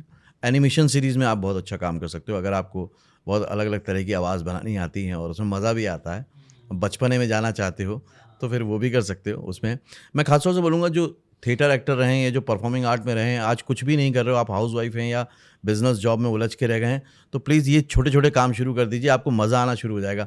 कम से कम वो मज़ा तो आए लाइफ में, भले आपकी जो लाइफ चल रही है उसको चलने दीजिए, लेकिन उसके साथ ये मज़ा लेना शुरू कीजिए कि इस काम को करना धीरे धीरे शुरू कीजिए, है ना। तो ये हो सकता है। फिर कॉर्पोरेट फिल्म्स मैंने आपको बताया ही बताया। इसके अलावा आजकल शॉर्ट फिल्म्स बहुत बन रही हैं, और शॉर्ट फिल्म का मार्केट पहले आज से 5 साल पहले नहीं था, और शॉर्ट फिल्म्स में काम हो सकता है। दूसरा ये है कि जितने भी न्यूज़ चैनल हैं उनको कांटेक्ट कीजिए यूट्यूब पे, और उनको अपना एक वॉइस सैंपल भेजिए, और वॉइस सैंपल भेज के उनसे अबाउट में उनका ईमेल आईडी मिल जाता है। मैंने बहुत सारे स्टूडेंट्स को बताया और इससे फ़ायदा हुआ है। उनको लिख के भेजिए कि हम आपके बजट में काम करना चाहते हैं, क्योंकि यूट्यूब पे सबका बजट बहुत रिस्ट्रिक्ट होता है। तो आप तो उसको मज़े के लिए करिए बस, और अपनी स्किल को एनहांस कीजिए, है ना। वो कर सकते हो। बहुत सारे ऐसे चैनल हैं, हिस्ट्री चैनल है, मिस्ट्री चैनल हैं, हॉरर वाले बहुत सारे ऐसे चैनल हैं जिनको वॉइस की ज़रूरत पड़ती है, उनको कांटेक्ट कीजिए और वहाँ से काम करना शुरू कीजिए। पैसे कम मिलेंगे, लेकिन आपको पैसे इतने मिलेंगे कि आपको मज़ा आएगा। कुछ तो आता रहेगा, कुछ तो आता रहेगा, कुछ तो आता रहेगा आपके पास। जीरो पे नहीं रहोगे, आप थोड़ा आगे बढ़ोगे और एक्सपीरियंस तो मिलते एक्सपीरियंस तो जाएगा, मिलेगा, जो एक्सपीरियंस को हम कहीं ना कहीं आगे यूज हो ही जाएगा। राइट। अच्छा, आप जितने भी स्टार से मिले, सबसे बेस्ट एक्सपीरियंस आपका कौन सा रहा है, मतलब जिससे मिलके मजा आ गया या फिर कुछ एक सीखने का लेसन मिला? राज बब्बर साहब से एक बार मिला था, देवानंद साहब से मिला था। देवानंद से मेरे को एक बहुत गजब की सीख मिली, आपका चैनल भी सीखे हैं तो सीख मिली कि कुछ एक क्वेश्चन पूछा किसी ने कि यार देव साहब, आपको ना बहुत सारे लोगों ने ठगा है, चीट किया है, और ख़ासतौर से अपने ही लोग रहें या आसपास के लोग रहें, तो आपको कभी बुरा नहीं लगता कि यार ये क्यों हो रहा है? कभी लगता नहीं कि ऐसा? उन्होंने कमाल की बात की थी। उन्होंने बोला, यार मैं दुआ मांगता हूँ तो ये मांगता हूँ कि ऊपर वाले परवरदिगार इतना दे कि कोई कितना भी चीट कर ले और मुझे पता ही ना चले। तो मैं उन पे ध्यान क्यों दूँ? मैं क्रिएट इतना कर दूँ ना। और उन्होंने ज़िंदगी में दिखा भी दिया क्रिएट करके। ये अबंडेंस मेंटालिटी है, मतलब लोग ना स्कैर्सिटी में बहुत जीते हैं मैक्सिमम लोग, इतना है जितना है उसको ही बस बचाने की कोशिश करते हैं। और कुछ लोग होते हैं जो अबंडेंस होता है, भाई बहुत है दुनिया में, आएगा आएगा जाएगा। और आई थिंक वो सेकंड अबंडेंट मेंटालिटी आपको बहुत खुशी से पीस ऑफ माइंड के साथ जीने में भी हेल्प करती है। राइट। राज बब्बर साहब ने बताया था मुझे, बात हुई थी तो राज बब्बर एकदम टिपिकल अलग तरह के चेहरे थे ना जब वो इंडस्ट्री में आए थे। तो जो एक्सेप्टेंस थी उनकी खुद को लेकर वो बहुत अच्छी थी। सबको हीरो बनना होता है, लेकिन उनको पहला ही नेगेटिव रोल मिला इंसाफ का तराजू में, और उसके बाद वो हीरो भी बने। उसके बाद उन्होंने अलग अलग कैरेक्टर, तो कभी भी उनके ऊपर ना वो हावी नहीं था स्टारडम। वो अपने काम को एंजॉय कर रहे थे। और मैंने जब उनसे वो थोड़ी देर बैठ के बात की तो मैंने बोला, यार सही बात है, हम काम भी कर रहे हैं इसी इंडस्ट्री में, फिर हम कोस भी रहे हैं इसी इंडस्ट्री को कि यार ये नहीं मिला वो मिला। यार जो मिला वो कम है क्या? जो मिला वो भी तो यार पहले नहीं था ना। और मैं तो हमेशा कहता हूँ कि लाइफ में जब भी आपको मिलेगी हाँ ही मिलेगी, ना तो आप घर से लेके चले हो यार। तो डरना किस बात से? नहीं, ये आपका मतलब आई थिंक वो लेसन आपके दिमाग में बहुत अच्छे से रह गया है, क्योंकि आपके लाइफ का अप्रोच ही मैंने नोटिस किया वैसे ही है। आप मतलब खुश रहते हो, आप मैक्सिमम रहने की कोशिश करते हैं हमेशा खुश ना, प्रिविलेज फील कर रहे हो। हाँ, इस इंडस्ट्री में हो, मजे कर रहा लाइफ हूँ। में लाइवनेस होनी चाहिए ना। हाँ जीवन में अगर जीवन ही नहीं है तो फिर क्या जी रहे? राइट। उसमें जिंदा तो होना चाहिए ना कुछ। और हमने क्या है, जो सबसे ज़्यादा ग्रोथ की है, आप भी मानोगे, वो ज़िंदगी की शुरुआती 4-5 सालों में की है, जब तक हमारी इंटेलिजेंस जागी नहीं थी। हमने सबसे ज़्यादा ग्रोथ तभी की है, उसके बाद तो हमने बर्बादी किया है। अपने आप को रोकने लग गए चीज़ों को हाँ, लेके। रोक रोक के बर्बाद किया है। बॉलीवुड में देखेंगे तो जितने भी हीरोज हैं सबकी फिजिक एकदम परफेक्ट है, एकदम दिखते हैं एकदम खतरनाक है। आपको लगता है हर हीरो को मतलब ऐसा फिजिक होना ज़रूरी है, इट्स नेसेसरी, या फिर नहीं? क्योंकि मैं जैसे मेरे एग्जाम में देखता हूँ कि साउथ में ऐसा कुछ भी नहीं है। साउथ में आप इतनी अच्छी फिजिक नहीं रहेगी फिर भी बड़े बड़े बहुत एक्टर्स हैं, बट इंडिया में बॉलीवुड में ज़्यादा ऐसा रहता है। अभी भी साउथ में भी आप देखो फिट तो सभी है, है। फिट तो सभी है। एक्टर के लिए फिट होना जरूरी है। नहीं, जैसे मोहनलाल, मम्मूटी, मतलब जो मलयालम नहीं, तब सिनेमा तो का। हमारे यहाँ के भी धर्मेंद्र थे, हाँ, संजीव कुमार थे, हाँ हाँ तो हाँ। तब तो थे ही। अच्छा, अभी का जो ट्रेंड है। अभी का जो ट्रेंड है, हाँ देखिए, आप किसी को हीरो तब मानते हो, इन्फ्लुएंस तब होते हो जब वो आपसे अलग होता है, बेटर होता है, बेटर होता है। हम्म। अदरवाइज अगर मुझे मेरे जैसे ही आदमी मिलेगा देखने को, फिल्मी पर्दे की बात कर रहा हूँ, OTT पे मैं मेरे जैसे को देखना चाहूँगा। सबकी ऑडियंस अलग है, ऑडियंस बिल्कुल अलग है। तो जब मैं फिल्मी पर्दे पे जाता हूँ तो मैं 3 घंटे वहाँ बैठा, तो आपने भी देखा होगा कि जब हम बाहर निकलते हैं तो जो आदमी होते हैं वो हीरो बन के निकलते हैं और लड़कियाँ हीरोइन बन के निकलती हैं। आधे घंटे तक वो इल्यूजन रहता है। तो वो क्यों रहता है? क्योंकि वो कुछ अलग हैं, वो कुछ अलग दिख रहे हैं, तो वो हम सब बनना चाहते हैं, तो हम बन नहीं सकते। अब जिम हम जा नहीं सकते, उसको देख के खुश हो जाते हैं कि हाँ यार ये ऐसा होना चाहिए। तो फिट होना ज़रूरी है, मस्कुलर होना बहुत ज़रूरी नहीं है। फिट तो नवाज भी हैं आज के डेट में, पंकज त्रिपाठी भी फिट है ना। तो फिट होना बहुत ज़रूरी है एक्टर के लिए, क्योंकि आपकी एनर्जी बहुत कंज्यूम होने वाली है, आपको बहुत मेहनत करने वाले 16 घंटे आपको नॉर्मली काम करना है, राइट। और लगता ज़रूर है एक्टिंग बड़ा आसान काम है। एक ही डायलॉग को जब बार बार बोलना पड़ेगा, अंदर से पूरा एग्जॉस्ट हो जाता है आदमी, थक जाता है ना। तो उसके लिए एनर्जी बहुत ज़रूरी है, बहुत स्टैमिना चाहिए। तो आपको फिजिकली फिट होना ज़रूरी है। बाकी कुछ आर्टिफिशियली लाने की ज़रूरत नहीं है कि अपनी नाक ठीक करा लो, अपने गाल ठीक करा लो, ये सब की ज़रूरत नहीं है। काफी ट्रेंड चला है। उसके चक्कर में नहीं पड़ना चाहिए। आप जैसे हो ना, आप वैसे ही इंडस्ट्री में कमाल कर जाओगे। शत्रुघ्न सिन्हा के भी निशान था, ओमपुरी के भी दाग थे, कौन रोक पाया उनको? कोई नहीं रोक पाया, क्योंकि वही उनके लिए अच्छा है। आपकी यूनिकनेस आपको नहीं पता है, और अच्छा है कि नहीं पता है, आप उसको बगैर जाने काम करते नहीं, आपको काम मिलेगा। बहुत है इंडस्ट्री में काम, अथाह काम है, हर तरह का चेहरा चलता है। आदमी का बस जिंदा होना ज़रूरी है, उसको काम मिल सकता है। एक न्यूली बॉर्न बेबी को भी मिलेगा, और 80 साल की लेडी ने रेड फिल्म में डेब्यू किया था। तो यहाँ पे काम की कमी नहीं है। इससे हटके क्वेश्चन ये था कि आपको लगता है ये एक डिबेट चलती है ना कि हमेशा एक्ट्रेस लोगों को कम पैसे मिलते हैं, एक्टर्स को ज़्यादा मिलते हैं, इसके ऊपर क्या ओपिनियन है आपका? पैसे कम मिलते क्योंकि पहले क्या था, इसमें कहीं ना कहीं मैन डोमिनेटिंग इंडस्ट्री तो थी, क्योंकि हीरो के रूप में जब भी बोला जाता है तो एक आदमी को ही देखा जाता था, राइट। क्योंकि सोसाइटी ऐसी थी ना, भाई मुखिया कौन होता है? आदमी होता है, तो स्ट्रगल किसकी होगी? उसकी होगी। लेकिन टीवी इंडस्ट्री में तो नहीं है। टीवी इंडस्ट्री में चाहे करोड़ों का कारोबार हो, औरत कर रही है, डॉक्टर से बचा के भी औरत ला रही है, झाड़ फूक भी औरत करवा रही है ना। किसी का किडनैप हो गया, वकालत करनी है, वो भी औरत कर रही है। वहाँ तो आदमी सिर्फ रिएक्शन देने के लिए है। अच्छा। तो ऐसा नहीं है, ये मीडियम डिफरेंट होता है तो चीज़ें बदल जाती हैं। मीडियम जैसे ही बदलेगा तो चीज़ें बदल जाती हैं। क्योंकि फिल्म जब आप देखने जाते हो तो आप देखेंगे कि वहाँ पे जो व्यूअर है वो भी मैन ज़्यादा है ना। तो वो रेशियो काम करता है, वो रेशियो काम करता है। इसके पीछे, हर चीज़ के पीछे एक कारण है ना। जैसे एक बड़ा इंटरेस्टिंग कारण है, सीरियल्स हम देखते हैं, राइट। तो हम सीरियल देखते हैं तो हम ये देखते हैं यार कि वो बड़ा ड्रामा चल रहा है यार, कैसे पकाते हैं लोग। लेकिन उसकी वजह है, आप देखेंगे कि 14-15 लोगों का परिवार है ना, और लड़के से कोई गलती हो गई, और गलती तो लड़के से ही होनी है, क्योंकि सुधारने के लिए वहाँ पे फीमेल है। अब लड़के से गलती हो गई तो पहले बाप बोलेगा, बेटा मुझे तुमसे ये उम्मीद नहीं थी। माँ बोलेगी, बेटा एक बार मेरे बारे में तो सोचा होता। फिर बहन बोलेगी, भैया आप ऐसा कैसे कर सकते हैं। फिर वो 14-15 मामा ताऊ सब यही बोलेंगे, कुछ अलग नहीं बोलेंगे। और बीच में वो ढाप डूब चलता रहेगा। सब। अब हमको हंसी आती है कि यार ये कैसे करते हैं, बट ये करना पड़ेगा, ये ज़रूरी है। क्योंकि हम जानते हैं कि हमारी जो ऑडियंस है वो मिडिल क्लास महिला है, राइट। अभी जब वो ड्रामा चल रहा है, वो बैठ के देख रही है, बीच में कुकर की सीटी बजेगी, वो किचन में जाएगी, वो गैस धीमी करके आएगी, जब तक ड्रामा कंटिन्यू होना चाहिए। अगर ड्रामा चला गया तो वो सीन स्किप हो जाएगा। अच्छा। वो बाहर बच्चे आएंगे तो दरवाज़ा खोलेगी, उनका बैग रखेगी, ये करेगी, वो करेगी, 10 काम। तो वो होना चाहिए। और टीवी आप डिस्ट्रैक्शन में देखते हो।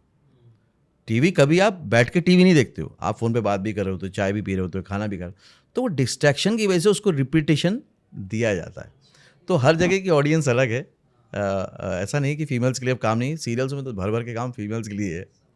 ये बहुत ब्यूटीफुल पर्सपेक्टिव दिया मुझे। पहली बार मुझे भी क्लियर हुआ कि ऐसा क्यों होता है, कि हम तो बहुत हंसते थे इस चीज़ पे कि ये क्या चल रहा है ड्रामा, दुनिया भर का 15 मिनट से वही चीज़ चल रही है, चेंज ही नहीं हो रहा कुछ। मैं वही सोचता कि यार आधा घंटा हो जा रहा है लेकिन बातें कहीं कहीं पहुंची ही नहीं अभी तक, वही पे अटकी हुई है। 3-4 एपिसोड निकल जाएंगे लेकिन वो मुद्दा खत्म नहीं हो रहा है अभी तक। नहीं होगा। लेकिन उनकी टारगेट ऑडियंस के लिए मेक सेंस कर रहा है, क्योंकि वो तो अभी भी उलझी हुई, वापस उसको आने में टाइम लगेगा उस चीज़ में। तो things make sense according to the audience, हम जिसके लिए बना रहे हैं। ये तो हर चीज़ में होता है, बिजनेस में भी आप किसके लिए बना रहे हो उसके लिए इंपॉर्टेंट है, राइट। आप शूज सबके लिए नहीं बना रहे हो, लेकिन जिसके लिए बना रहे हो उसके लिए बनाओगे तो हिट होंगे, आप हिट हो जाओगे। आई थिंक वही पर्सपेक्टिव चलता है। आई थिंक आमिर खान ने भी इस चीज़ के ऊपर बहुत अच्छी इंटरेस्टिंग चीज़ बोली थी, जो मैंने वीडियो देखा था, बहुत वायरल भी हुआ था, कि आदमियों को ज़्यादा पे इसलिए मिलता है क्योंकि वो ज़्यादा ऑडियंस लेके भी आ पाते हैं थिएटर में। अगर औरत लेके आएगी तो औरत को ज़्यादा मिलेगा के हिसाब से। हाँ, जैसे कि अब सीरियल में अगर औरत ज़्यादा पावरफुल है, ज़्यादा व्यूअरशिप औरत के जैसे, तो औरत ही उसको ही ज़्यादा पे मिलेगा। तो वही एवरीथिंग हैज़ अ कॉज। लेकिन औरतों के लिए जैसा बोला जाता है, इंडस्ट्री में काफ़ी चीज़ें सुनाई देता है, कास्टिंग काउच, ये वो सारी चीज़ें, तो आपको लगता है वो सारी चीज़ें अभी भी रेलेवेंट है, कम है, ज़्यादा है, सच है, सेफ है, नहीं है, कुछ ऐसा उसके ऊपर ओपिनियन? मैं ये कहूँगा कि इंडस्ट्री से ज़्यादा सेफ और कोई जगह है ही नहीं।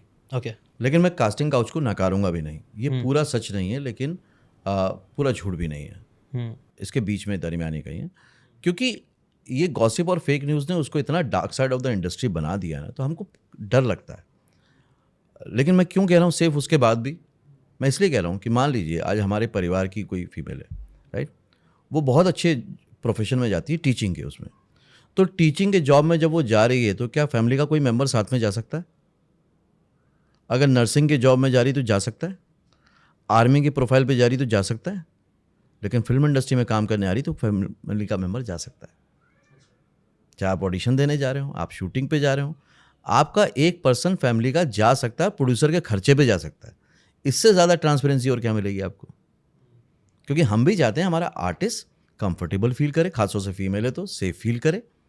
क्योंकि वो यूनिट के साथ उतना शायद नहीं कर पाएगी, तो वो देते हैं। तो वो बल्कि जो माँ बाप की टेंशन रहती है, हाँ बॉयफ्रेंड अलाउड नहीं होता है अच्छा, हाँ बाकी सब अलाउड हैं, घर वाले अलाउड हैं, क्यों बच्चों के साथ और फीमेल के साथ अलाउड है, और वो बुलाया जाता है उनको बाकायदा। अब जो ये कास्टिंग काउच है ना, इसमें भी मैक्सिमम लोग आपको वो दिखेंगे जो प्रोड्यूसर डायरेक्टर बने ही इस वजह से हैं, वो ये सब चीज़ें ज़्यादा फैलाते हैं। रेगुलर प्रोड्यूसर डायरेक्टर इसमें नहीं है, बिकॉज हमारा एक पब्लिक डोमेन का बिजनेस है। अगर मेरी इमेज खराब होगी तो मेरा बिजनेस भी जाएगा, राइट? तो वो उस पर रिस्क आदमी नहीं लेता है, राइट?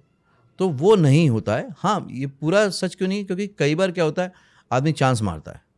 अब वो चांस मारने में अगर किसी ने हाँ कर दी और उसका कोई रिलेशन हो गया, उसको आप बाद में कैसे देखते हो ये डिपेंड करता है, लेकिन आपकी मर्जी के बिना यहाँ आपको कोई हाथ भी नहीं लगा सकता, पॉसिबल ही नहीं है।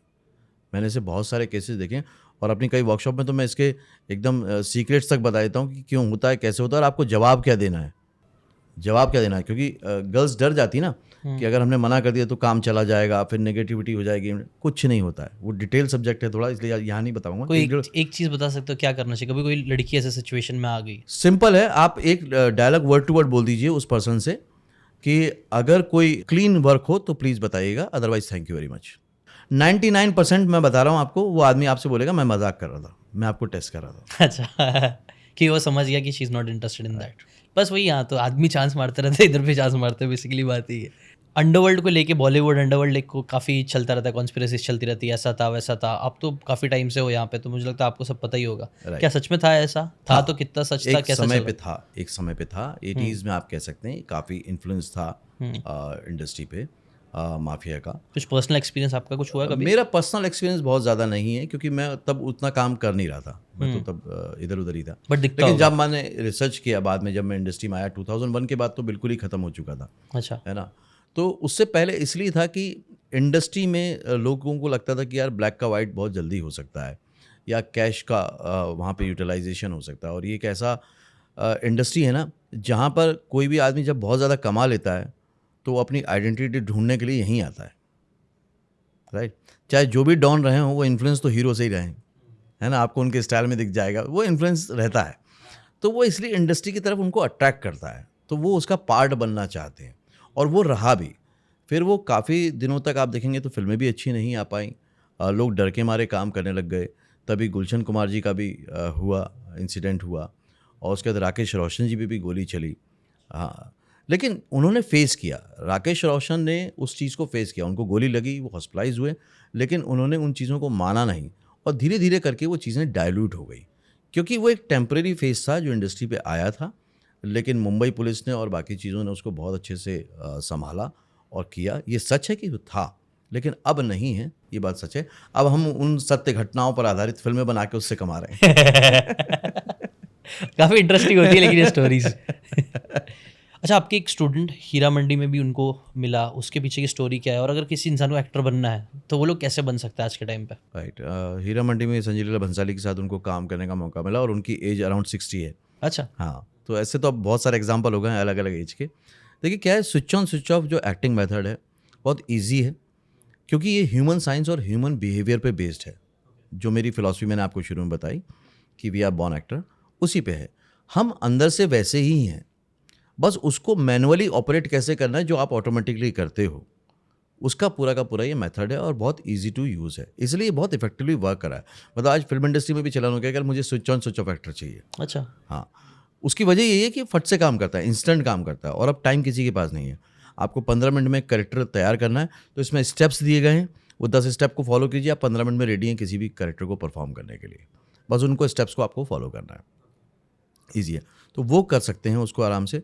और अब ऑनलाइन का क्योंकि ज़माना आ गया है, तो जो पहले आर्टिस्ट नहीं बन पाते थे कि अच्छी स्किल सीख नहीं सकते, लर्न नहीं करते, वो आज ऑनलाइन के माध्यम से बहुत अच्छा सीख सकते हैं। क्योंकि ऑनलाइन भी आप क्या कर रहे हो, फिजिकली आमने सामने नहीं हो, वर्चुअली तो आमने सामने हो। कई लोगों को लगता है, मेरे से क्वेश्चन भी पूछते हैं वर्कशॉप में कि यार ऑनलाइन कैसे सीख सकते हैं, एक्टिंग कोई ऑनलाइन कैसे सीख सकता है? मतलब बिल्कुल सीख सकते हैं, क्योंकि हम तो अब उसमें पायनियर हैं मीडिया इंडस्ट्री में, हमने ही शुरू किया, तो हमारा सेटअप उसका बहुत स्ट्रांग है। मैंने बोला आप बताइए, आपसे पूछता हूँ, मैं समझ लेता हूँ कि आपने ये सवाल उठाया कि भाई ऑनलाइन एक्टिंग कैसे सीख सकते हैं। तो आप द्रोणाचार्य को जानते हैं, राइट? सभी जानते हैं, एक बहुत कमाल के मेंटर हैं, अर्जुन को सिखाया, सबको सिखाया।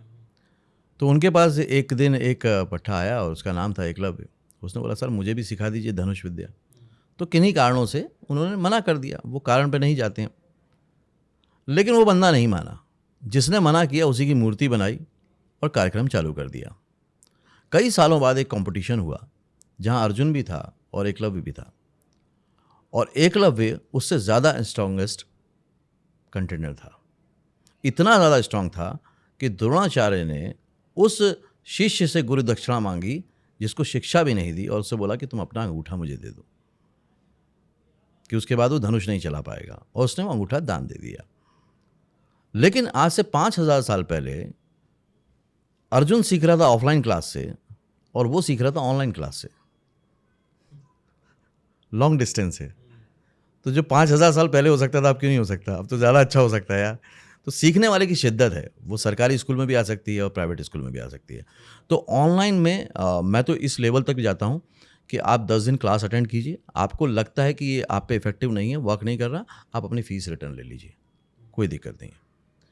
लेकिन इससे ये फ़ायदा हुआ है कि सब लोग थिएटर नहीं जा सकते, सभी शहरों में थिएटर नहीं है और थिएटर बहुत टाइम मांगता है, तो वो बेनिफिट होता है। फिर आप जॉब के साथ, बिजनेस के साथ, स्टडी के साथ, या होम मेकर्स हैं घर पे जो रहती हैं लेडीज, वो भी कर सकती हैं। एक बानी चंदेल हैं पंजाब की, हाउस वाइफ थी, पहले कभी उन्होंने एक्टिंग की थी, आज वो पंजाबी फिल्मों में हीरोइन का काम कर रही हैं ऑनलाइन से। अभी भैया जी फिल्म आई थी, उसमें एक स्टूडेंट था, उसने काम किया, जो छोटा भाई बना उनका, वो अंकित लखनऊ का है, लखनऊ से सीखा उसने, वहाँ से काम किया। उसने पहले इसमें भी काम किया था बवाल में, वहीं लखनऊ में रहते हुए काम कर लिया था। लावण्या हैं गुड़गांव की, उन्होंने अतरंगी रे फिल्म में काम किया वहीं पे रहते हुए, आज भी पढ़ाई कर रही हैं वहाँ पे वो। तो ऐसे बहुत सारे एग्जांपल्स हैं जो ऑनलाइन सीख के आज बहुत अच्छा कर रहे हैं। और मेरा अपना मानना है कि ऑनलाइन का बेनिफिट लेना चाहिए, क्योंकि वो अफोर्डेबल होता है, कन्वीनियंट होता है, आपको मुंबई के फालतू के खर्चे नहीं उठाने पड़ते, क्योंकि मुंबई महंगा शहर है यार, बहुत महंगा है अननेसेसरी राइट आपसे। और आजकल सबसे बड़ी बात है कि ऑनलाइन ऑडिशन हो रहे हैं। हाँ मतलब एक्टर बनने के लिए आपको ऑडिशन वेन्यू पे नहीं जाना है, फर्स्ट राउंड जो हो रहा है जियान, वो ऑनलाइन ही हो रहा है। अच्छा तो आप 20,000 किराया दे के यहाँ रहोगे तो भी ऑनलाइन ऑडिशन ही दोगे, ओके तो बेटर है ना अपने घर से दो। राइट फर्स्ट लेवल तो उधर ही फर्स्ट लेवल तो उधर ही कर लो, सेकंड लेवल के लिए आ सकते हैं फिर। तो आपको भी मजा आएगा ना आने में यार। हाँ राइट, ये आपने बहुत इंटरेस्टिंग चीज़ बोली। इसके ऊपर मेरा एक क्वेश्चन भी था जो अभी मेरे को याद आ गया। कई सारे ऐसे स्कैम्स भी होते हैं, आई थिंक सो, मैंने सुना है ऐसे होते हैं, बहुत कि ऑडिशन स्कैम लेते हैं और बहुत गलत गलत चीज़ें भी हो जाती है। Right right. कुछ ऐसा आप शेयर कर सकते हो क्या क्या होता है और उससे बचे कैसे? अगर कोई भी आपसे एक लाइन कह रहा है, उनका जो तरीका होता है वो सेम ही होता है सबका, फ्रॉडस्टर का जो होता है, वो आपसे बोलेंगे आपका सिलेक्शन हो गया है। अच्छा हो गया है, अब आपको बस एक आर्टिस्ट कार्ड बनवाना है, समझ जाइए फ्रॉड है। अगर सिलेक्शन हो गया है तो अब किसी चीज़ की ज़रूरत नहीं है। आपका सिलेक्शन हो गया है, एक पोर्टफोलियो बनवाना है, हमसे बनवा लीजिए, फ्रॉड है। आपका सिलेक्शन हो गया है, रजिस्ट्रेशन चार्ज दे दीजिए, फ्रॉड है। आपका सिलेक्शन हो गया है, वर्कशॉप आपको देनी पड़ेगी ग्रूमिंग के लिए, उसका चार्ज दे दीजिए, फ्रॉड है। क्योंकि वर्कशॉप अगर होगी भी तो प्रोड्यूसर अपने खर्चे पे करेगा, आपको ज़रूरत नहीं है। और सिलेक्शन हो गया तो अब फोटोग्राफ की ज़रूरत क्या है? तो वो लालच और डर से मिला के खेलते हैं। आप किसी को भी अपने सिलेक्शन के लिए पैसे मत दीजिए। जब भी पैसे खर्च करें, इन्वेस्ट करें, अपने सीखने पे करें। सीखेंगे तो फ्रॉड से बचेंगे। बोलते हैं ना, जो जानकार होता है उसके साथ फ्रॉड नहीं होता, तो जानकार बनिए आप। और बहुत ज़्यादा लालच और डर डरे भी ना ज़्यादा, वही काम करता है। किसी को सीखना है, अगर किसी को एक्टिंग सीखनी है, अपने करियर में आगे बढ़ना है, तो वो क्या कर सकता है? आपसे जुड़ने के लिए क्या कर सकता है? वर्कशॉप के लिए क्या कर वो वर्कशॉप के लिए हमारे जो नंबर है उस पर कॉन्टैक्ट कर सकता है। सकता है? मैं डाल दूंगा मैं आप। हाँ, तो वो कैसा पेड होता है, फ्री होता है, कैसा रहता है? हाँ, तो पहले मैं बोलता हूँ कि पहला स्टेप लेना है तो आप तो क्या करो, कुछ मत करो। जो एक इंडस्ट्री की नॉलेज चाहिए आपको, बेसिक नॉलेज चाहिए, उसके लिए 8 डेज़ की एक मैं वर्कशॉप करता हूँ, वो अटेंड करो। आप पहले समझ लो इंडस्ट्री कैसे वर्क करती है, क्या करती है, एक बेसिक आइडिया ले लो, क्योंकि आपके आसपास कोई बताने वाला एक्सपर्ट नहीं है। उसके बाद आप खुद तय करो कि आपको क्या करना है। सबसे पहला स्टेप तो वही लेना चाहिए। फिर कोर्स करना है तो प्रैक्टिकली कोर्स करो, है ना। जैसे हमने शुरू से अप्रोच निकाला है कि जो कैमरा एक्टिंग कोर्स हमारे यहाँ से करता है, वो 4 महीने के अंदर ही ऑडिशन भी देना शुरू कर देता है, सिलेक्शन होना भी शुरू हो जाता है, और लास्ट में हम उसके साथ एक शॉर्ट फिल्म या वीडियो एल्बम भी बनाते हैं, जो कि रिलीज़ होता है, उसका IMDb प्रोफाइल भी बन जाता है। मतलब क्योंकि पहली बार जब आप स्क्रीन पे जो आप काम करते हो, वो फ्लोर का एक्सपीरियंस है, वो मैं क्लासरूम में नहीं दे सकता। तो हम लोग ये चाहते हैं उसको एक्सप्लोर करे वो, तो वो मार्केट के डायरेक्टर के साथ काम करता है, वो एक्सपीरियंस लेता है, तो उसके लिए एडवांटेज हो जाता है वो सब चीज़ें।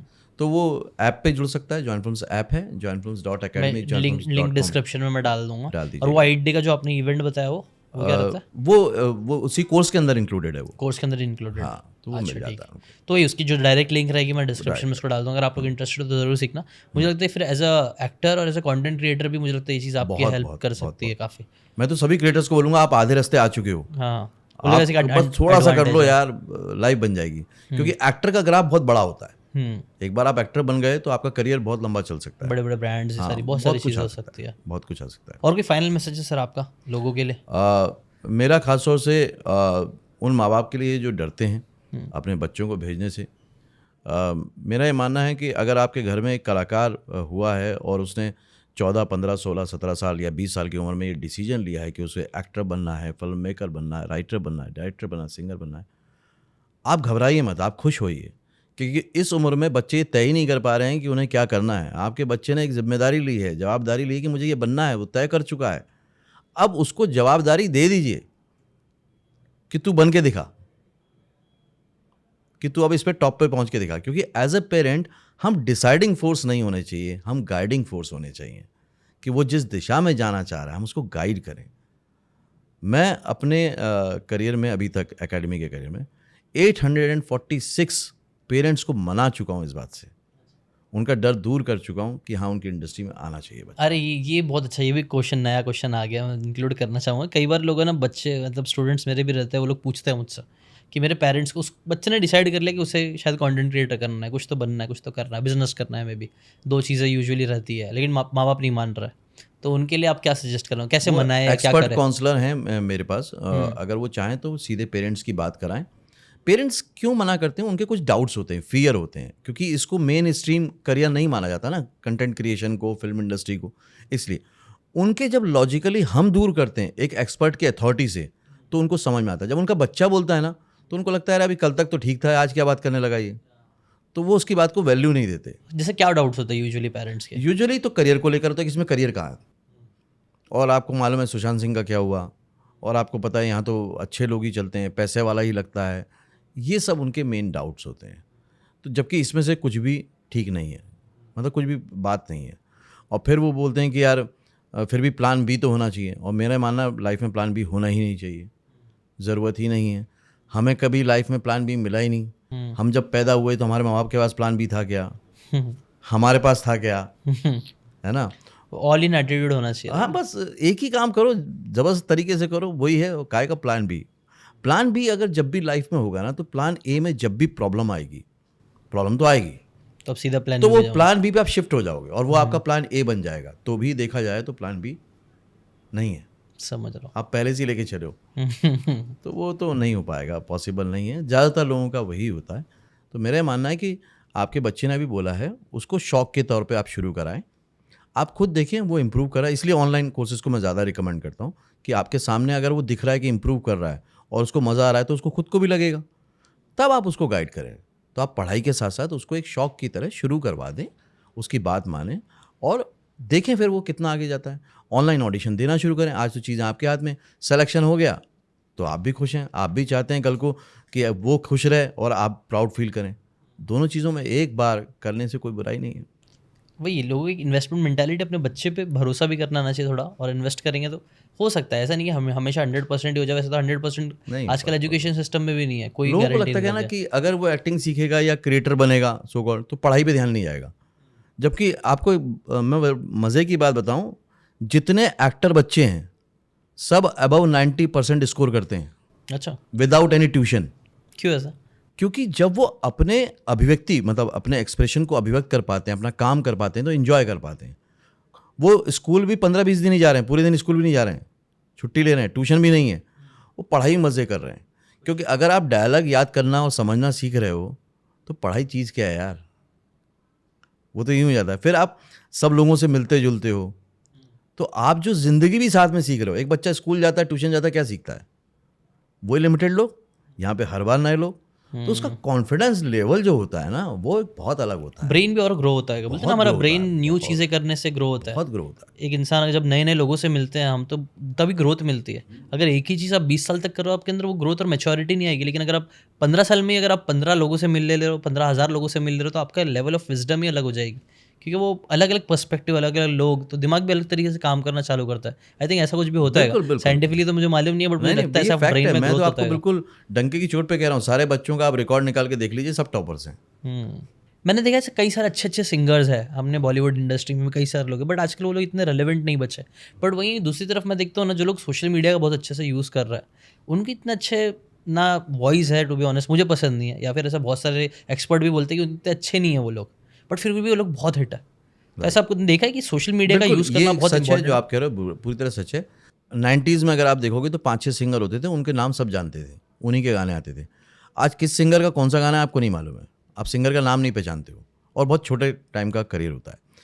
क्या हुआ कि ये जो बड़े सिंगर्स हैं, इन्होंने उसकी ताकत को, सोशल मीडिया की ताकत को पहचाना नहीं, क्योंकि उनके लिए वो नया था, तो वो अडेप्ट नहीं कर पाए। अब देखिए सब आ गए, कुमार शानू ने भी अपना चैनल बनाया, अमित कुमार ने भी अपना चैनल बनाया, उदित नारायण जी ने भी अपना बना लिया है, सब ने बना लिया। अब समझ रहे हैं वो उस बात की वैल्यू। अगर ये तभी समझ जाते तो भी कमाल हो सकता था। और आज भी ऐसा नहीं कि उनका मार्केट खत्म हो गया, आज भी बहुत शोज़ के बहुत पैसे लेते हैं, क्योंकि उनके पास जो गाने हैं वो नए सिंगर के पास हो भी नहीं सकते, मतलब उनके पास तो हज़ारों गाने हैं। अच्छा, एक चीज़ मैंने नोटिस की, ये तो पता है, ऐसे ही मैं बोल रहा हूँ कि लिरिक्स भी कितने डाउनग्रेड नहीं होते जा रहा है, ऐसा लग रहा है बहुत से, सब नहीं, बहुत से अच्छे सॉन्ग्स आते रहते हैं अभी, बट पहले की लिरिक्स में ज़्यादा डेप्थ होता था, ज़्यादा मीनिंग होता था, अभी कम होते जा रहा है। आपको ऐसा लगता कह सकते हो, देखिए वही है कि सोसाइटी में कौन सी बोलचाल की भाषा चल रही है, है? उस पर डिपेंड करता है ना। बड़ा इंटरेस्टिंग फैक्ट है, एक गाना बड़ा हिट हुआ था, इसमें तेरा घाटा मेरा कुछ नहीं जाता। हाँ, अब ये गाना देखा जाए तो लॉजिकली गलत है, लेकिन कितना बड़ा हिट गाना है।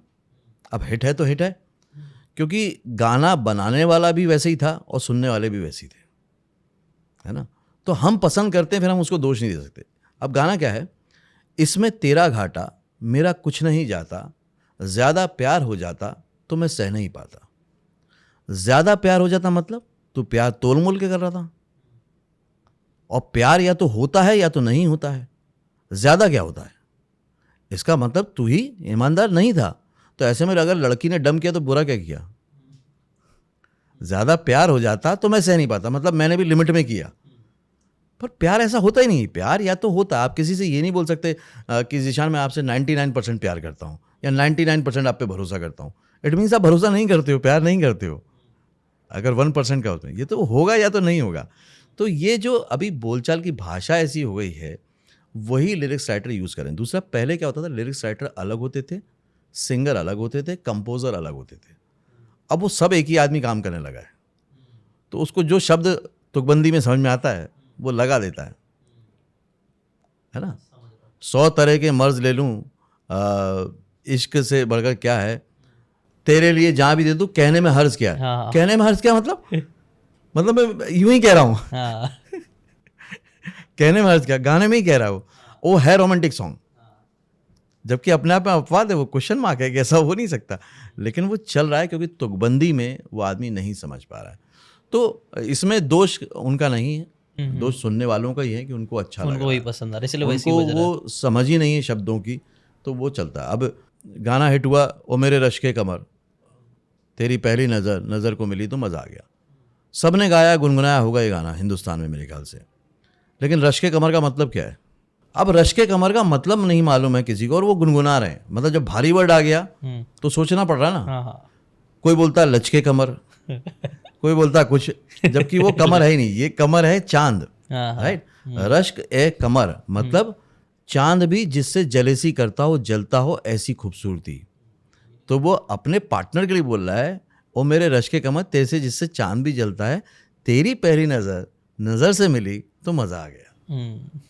तो ये है पूरा कि अगर आपको क्रिएटर बनना है, आपको एक्टर बनना है, तो थोड़ा सा अपने आप को ओपन अप कीजिए। ऑडियंस तो वैसी बन जाएगी जैसा आप बनाएंगे। इसी ऑडियंस में 3 इडियट भी चलती है और फिर कुछ और भी फिल्में चल जाती हैं, तो सब डिपेंड करता है। 2 क्वेश्चन थे, मैं एक अगर उसका आंसर कर सकते हैं आप। कई बार डायलॉग याद करना, जैसे कंटेंट क्रिएशन में भी याद करना, स्क्रिप्ट याद करने में इशू होता है, कई लोग सोचते हैं कैसे करना है, तो उसके ऊपर कुछ ट्रिक है, कुछ है? बहुत बहुत कमाल का क्वेश्चन है आपका ये, हाँ, क्योंकि याद करना का सोच की टेंशन हो जाती है और हम और ज़्यादा भूल जाते हाँ, हैं। और फिर गंदा हो जाता है फिर पूरा। गंदा हो जाता है। तो मेरा तो जो बुक में मैंने बोला है कि याद नहीं करना है, याद हो जाएगा। याद करोगे याद नहीं होगा। हाँ, याद नहीं करना हमको, है ना। हमको बेसिकली वही, मैं रूट पे जाऊंगा ह्यूमन बिहेवियर। हमको याद कौन सी चीज़ें रह जाती हैं? हमको जीशान जी वही चीज़ें याद रहती हैं जो इमोशनली हमारे से कनेक्टेड हो या जो नीड हो और रिपीट होती हो। जैसे मकान नंबर है, गाड़ी नंबर है, मोबाइल नंबर है, आपकी ज़रूरत होती है और आप उसको रिपीट करते हो इसलिए याद होता है। और जिन चीज़ों से आप इमोशनली कनेक्टेड हो वो याद रहती हैं। हम्म, दो ही चीज़ याद रहती हैं। अदरवाइज बाई साइंस तो ये है कि हम 48 आवर्स में मैक्सिमम चीज़ें भूल जाते हैं। तो बाय डिफ़ॉल्ट हम लोग गजनी हैं सब, हाँ, हाँ, हाँ, भूलते ही भूलते हैं। हाँ, तो अगर आपको कोई भी चीज़, पैराग्राफ या कोई भी चीज़ याद करनी है, सिंपल सी बात है, पहले आप उसके साथ इमोशनल कनेक्शन बनाइए, एसोसिएशन कीजिए। मतलब वो आप रीडिंग क्वालिटी में मत बोलिए, जैसे आप उसको प्रेजेंट करने वाले हैं वैसे ही पहली बार में पढ़ना शुरू कीजिए। ओके, जैसे मुझे डायलॉग बोलना है कि कामयाबी का सफ़र, कामयाबी के दरवाजे उन्हीं के लिए खुलते समय जो उन्हें खटखटाने की हिम्मत रखते हैं।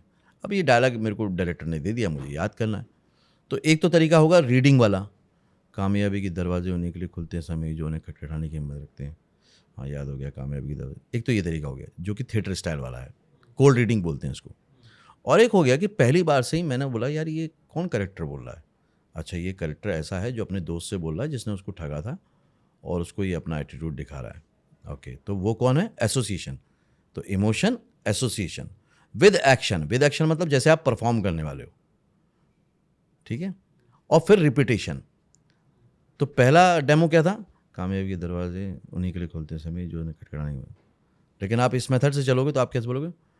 पहली बार में ही कामयाबी के दरवाजे उसी के लिए खुलते हैं सभी जो उन्हें खटखटाने की हिम्मत रखते हैं। अगली बार इंटेंसिटी और बढ़ा दीजिए देखते हुए, कामयाबी के दरवाजे उसी के लिए खुलते हैं समीर जो उसे खटखटाने की हिम्मत रखते हैं। और इंटेंसिटी बढ़ा दीजिए, कामयाबी के दरवाजे उसी के लिए खुलते हैं समीर जो उसे खटखटाने की हिम्मत रखते हैं। बस 3 बार करेंगे, याद हो जाएगा आपको, क्योंकि आप अब इमोशनली कनेक्टेड थे, एसोसिएटेड थे और रिपीट कर रहे थे। हम्म, रीडिंग में वो ड्राइनेस आ जाती है। आपको याद होगा ना, हम स्कूल कॉलेज में पढ़ते थे तो नींद आती थी। क्यों? क्योंकि वो इमोशनली कनेक्शन नहीं था उसके साथ। तो इमोशनल कनेक्शन होना चाहिए, एसोसिएशन होना चाहिए और विद एक्शन होना चाहिए। मतलब जैसे परफॉर्म करने वाले हो आप, तो आप फिर क्या करोगे? रिहर्सल ऐसे करो जैसे कि परफॉर्म कर रहे हो। रिहर्सल ऐसे करो जैसे कि परफॉर्म कर रहे हो, तो परफॉर्मेंस इतना ईजी होगा जैसे कि रिहर्सल कर रहे हो। Very nice. रिहर्सल करते रहना चाहिए और वो इंटेंसिटी होना चाहिए, रेपिटेशन, इमोशंस आने चाहिए, आने चाहिए तो वो ताकि पहली वो बार। ब्लंट ना लगे और रियल लगे। क्योंकि अगर मैंने रिहर्सल ऐसे किया ना, तो जब मैं परफॉर्मेंस के टाइम पे इमोशन डालूंगा ना, तो वो डिस्ट्रैक्ट हो जाएगा, गड़बड़ हो जाएगा, प्रैक्टिस नहीं रहेगी उस वो चीज़ नहीं की। आएगा, तो वैसा आप आएगा ही डायरेक्टली प्रैक्टिस कर रहे हो Direct एकदम practice। फुल इंटेंसिटी के साथ।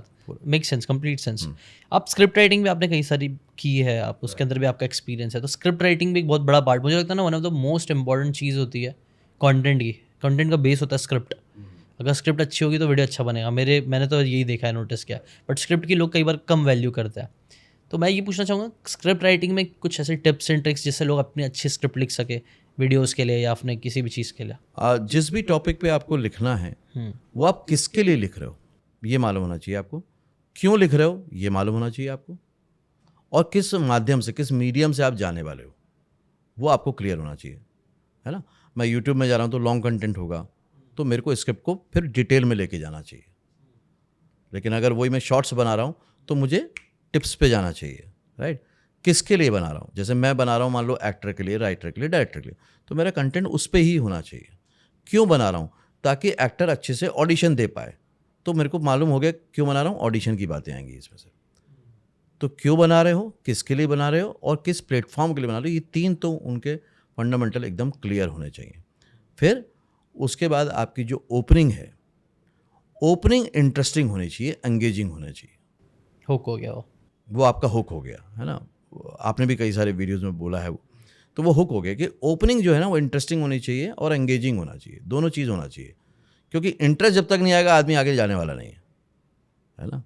और दूसरा है कि जब आप मिड पॉइंट तक पहुंचने वाले हैं तब तक ये क्लियर हो जाना चाहिए कि एंड में क्या मिलने वाला है, क्योंकि मिड पॉइंट तक जाके आपने ये नहीं बताया कि एंड में क्या मिलने वाला है तो वो चला जाएगा। ये फिल्मों में भी होता है, तो एक्ट 1 एक्ट 2 एक्ट 3 करके होता है, स्टार्ट मिड एंड एंड, वो होता ही है। हमको मालूम है कि हीरो है, उसके ऊपर ये प्रॉब्लम आई है, प्रॉब्लम के सॉल्यूशन में उसको कुछ लोग गाइड करेंगे, गाइड करके वो वहाँ पे आखिरी में जाके जीतेगा। हर आदमी जानता है हीरो आखिरी में जीतेगा, प्रेडिक्टेबल है, लेकिन कैसे जीतेगा इसका हुक रहता है वहाँ पे, क्या करेगा वही हमें खाओ कैसे होएगा तो उसके वो हुक करके देखना रखता चाहिए है। आपको। तो आप बहुत अच्छी स्क्रिप्ट लिख सकते हो, और स्क्रिप्ट लिखने के लिए वो लिखें जो आप ओरिजिनली बोलना चाहते हैं, लिखना चाहते हैं। किसी को देख के इन्फ्लुएंस ना हो। ज़्यादातर क्रिएटर क्या करते हैं, किसी को देख के किसी के जैसा करना चाहते हैं, वो आपका ओरिजिनल नहीं है, वो नहीं आ पाएगा। आप उससे इंस्पायर होइए, इंस्पायर कीजिए, यार ये अच्छा करता है, यार ये बढ़िया है, ठीक है ये ऐसा कर रहे हैं, तो उसके मेन पॉइंट्स को पकड़िए, टेम्पलेट को पकड़िए, लेकिन लिखिए अपना ही लिखिए। ये मेरा भी पर्सनल एक्सपीरियंस इसके ऊपर यही है। आपने मैंने बोला ना, राइटिंग सबसे इंपॉर्टेंट होती है। कई बार है ना, मैंने बाकी सारी चीज़ें मैंने डेलीगेट कर दिया, एनिमेशन कर दिया, एडिटिंग कर दिया, सब चीज़ कर दिया, बट स्क्रिप्ट राइटिंग एक ऐसी चीज़ है ना जो आज भी मैं 100% डेलीगेट नहीं कर पाया हूँ। मतलब मैं हेल्प कर सकता, रिसर्च में मुझे कोई हेल्प कर देता है, बट मुझे वो मेरापन डालना ही पड़ता है, तभी वो अच्छा भी बनता है कंटेंट। वरना तो वो सुपरफिशियल जब रिकॉर्ड कर रहा हो तभी वो कुछ मज़ा नहीं आता, वो एक कॉन्ग्रुएंसी नहीं आती है, तो वो कंटेंट चलता भी नहीं इतना कई बार। तो ये आई थिंक ये बहुत इंपॉर्टेंट है, जो आपने बोला बहुत इंपॉर्टेंट पॉइंट जो सबको याद रखना चाहिए। Make sense. और कोई ऐसी कोई टिप बची है? देखिए, जो भी आप काम करना चाहते हैं फिल्म इंडस्ट्री में, इस समय पोटेंशियल बहुत है। मैं गोल्डन पीरियड मानता हूँ इस टाइम को, क्योंकि अब हर तरह का सिनेमा बन रहा है, देखा जा रहा है, मीडियम बहुत सारे हो गए। अगर अभी भी नहीं कर पाए तो कब करोगे? ऑनलाइन ऑडिशंस चालू हैं, शॉर्ट फिल्म्स बन रही हैं, आप कहीं पर भी अपनी क्रिएटिविटी दिखा सकते हो। और लॉकडाउन ने तो ये भी सिखा दिया है कि कभी भी कुछ भी हो सकता है ना? तो बेहतर है यार, जो जीने के लिए आए हो वो जी लो, नहीं तो आज 60-70 साल की उम्र में पछताओगे कि यार काश कर लिया होता, और ये काश बहुत खतरनाक होता है ना? फिर आप जिन घर वालों को खुश करने के लिए आपने जीवन की पूरी वो जद्दोजहद की, स्ट्रगल की, उन्हीं पे गुस्सा निकलता है। आप उन्हीं को कोसते हो कि यार इनकी वजह से नहीं कर पाया। तो बेटर है यार, कर डालो, देखा जाएगा जो होगा। फैज़ अहमद फैज़ी का है, उससे हम लोग कंक्लूड कर देते हैं, बड़ा अच्छा रहेगा व्यूवर्स के लिए कि कुछ लोग तुम्हें समझाएंगे, वो तुमको खौफ दिखाएंगे। जितने भी क्रिएटर्स हैं उनको सब लोग डराते ही होंगे ना कि यार क्या कर रहे हो तुम, मतलब क्या। कुछ लोग तुम्हें समझाएंगे, वो तुमको खौफ दिखाएंगे, जो है वो भी खो सकता है।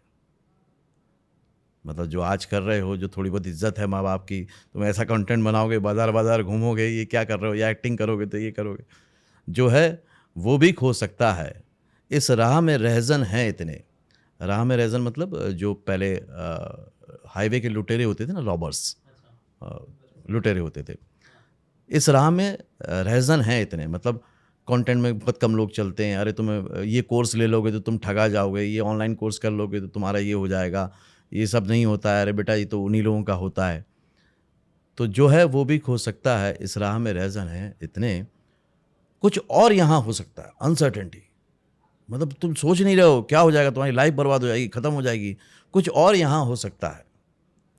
इसके बाद जो शायर का जवाब है ना साहब, उसने मेरी लाइफ बनाई है। उसका जवाब है यहाँ से, पहला है वाला वर्जन जो सोसाइटी हमें देती है कि कुछ लोग तुम्हें समझाएंगे, वो तुमको खौफ दिखाएंगे, जो है वो भी खो सकता है। इस राह में रहज़न है इतने, कुछ और यहाँ हो सकता है, कुछ और तो अक्सर होता है। कभी भी सोचा हुआ नहीं होता, हो ही नहीं सकता। कुछ और तो अक्सर होता है, पर जिस पल में तुम जिंदा हो वो पल तुमसे जिंदा है। आप सोच रहे हो कि यार मेरे अंदर कॉन्फिडेंस नहीं है, एक्चुअली वो पल आपने क्रिएट किया, कॉन्फिडेंस नहीं है। उसी पल आप क्रिएट कर सकते थे कि प्रैक्टिस करके कॉन्फिडेंस आ सकता था।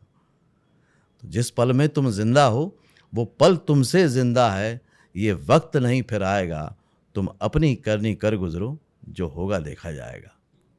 Very powerful. ये किसका शेर है? फैज़ फैज़ अहमद फैज़। फैज़ अहमद फैज़। वेरी नाइस, वेरी पावरफुल शायरी थी। मुझे बहुत अच्छी लगी। आप स्टार्ट करिए, जो भी आपके ड्रीम्स है उसके ऊपर एक्शन लेना स्टार्ट करिए। मैंने लिंक नीचे डिस्क्रिप्शन में दे के रखी है, आप जहाँ से वहाँ से जाके चेकआउट कर सकते हैं। Thank you so much sir अपना टाइम देने के लिए। It was a pleasure to have you. कई सारी इंटरेस्टिंग बातें हुई, और भी बहुत सारी इंटरेस्टिंग बातें तो ऐसे तो कर सकते हैं। हाँ। वो नेक्स्ट टाइम के लिए भी रखेंगे हम। बिल्कुल रखिए। और मैं आपको बता के मुझे बहुत खुशी होगी कि आपके साथ बैठ के मुझे बहुत अच्छा लगा, थैंक यू सो क्योंकि मैंने जाने अनजाने आपसे बहुत कुछ सीखा है, हाँ। बहुत कुछ जाना है। क्योंकि गाड़ी में आप ही मेरे हमसफ़र होते हैं। अच्छा। जब मैं घर से ऑफिस निकलता हूँ तो एक कोई बुक समरी चला देता हूँ, हाँ। जो भी उस दिन का टॉपिक मेरे माइंड में आता है, हाँ। और उसको चला देता हूँ, और वो फिर मेरा साथ देती हुई मेरे को ऑफिस पहुँचा देती है, ऑफिस से घर ला देती है। थैंक यू तो वो जाते आते आप मेरा नहीं, मेरे ख्याल से बहुत सारे लोगों की लाइफ बदल रहे होंगे, बहुत चेंज ला रहे होंगे। Thank you so much for the feedback भाई। Thank you so much for coming है। मज़ा आया आपसे बात करके। विल डू समथिंग, एक कभी ऑफिस से करेंगे। अगर आपको कुछ क्वेश्चंस है सर के लिए तो कमेंट में ज़रूर डालना। I will try to ask him and bring him again in the show. Thank you so much for sir.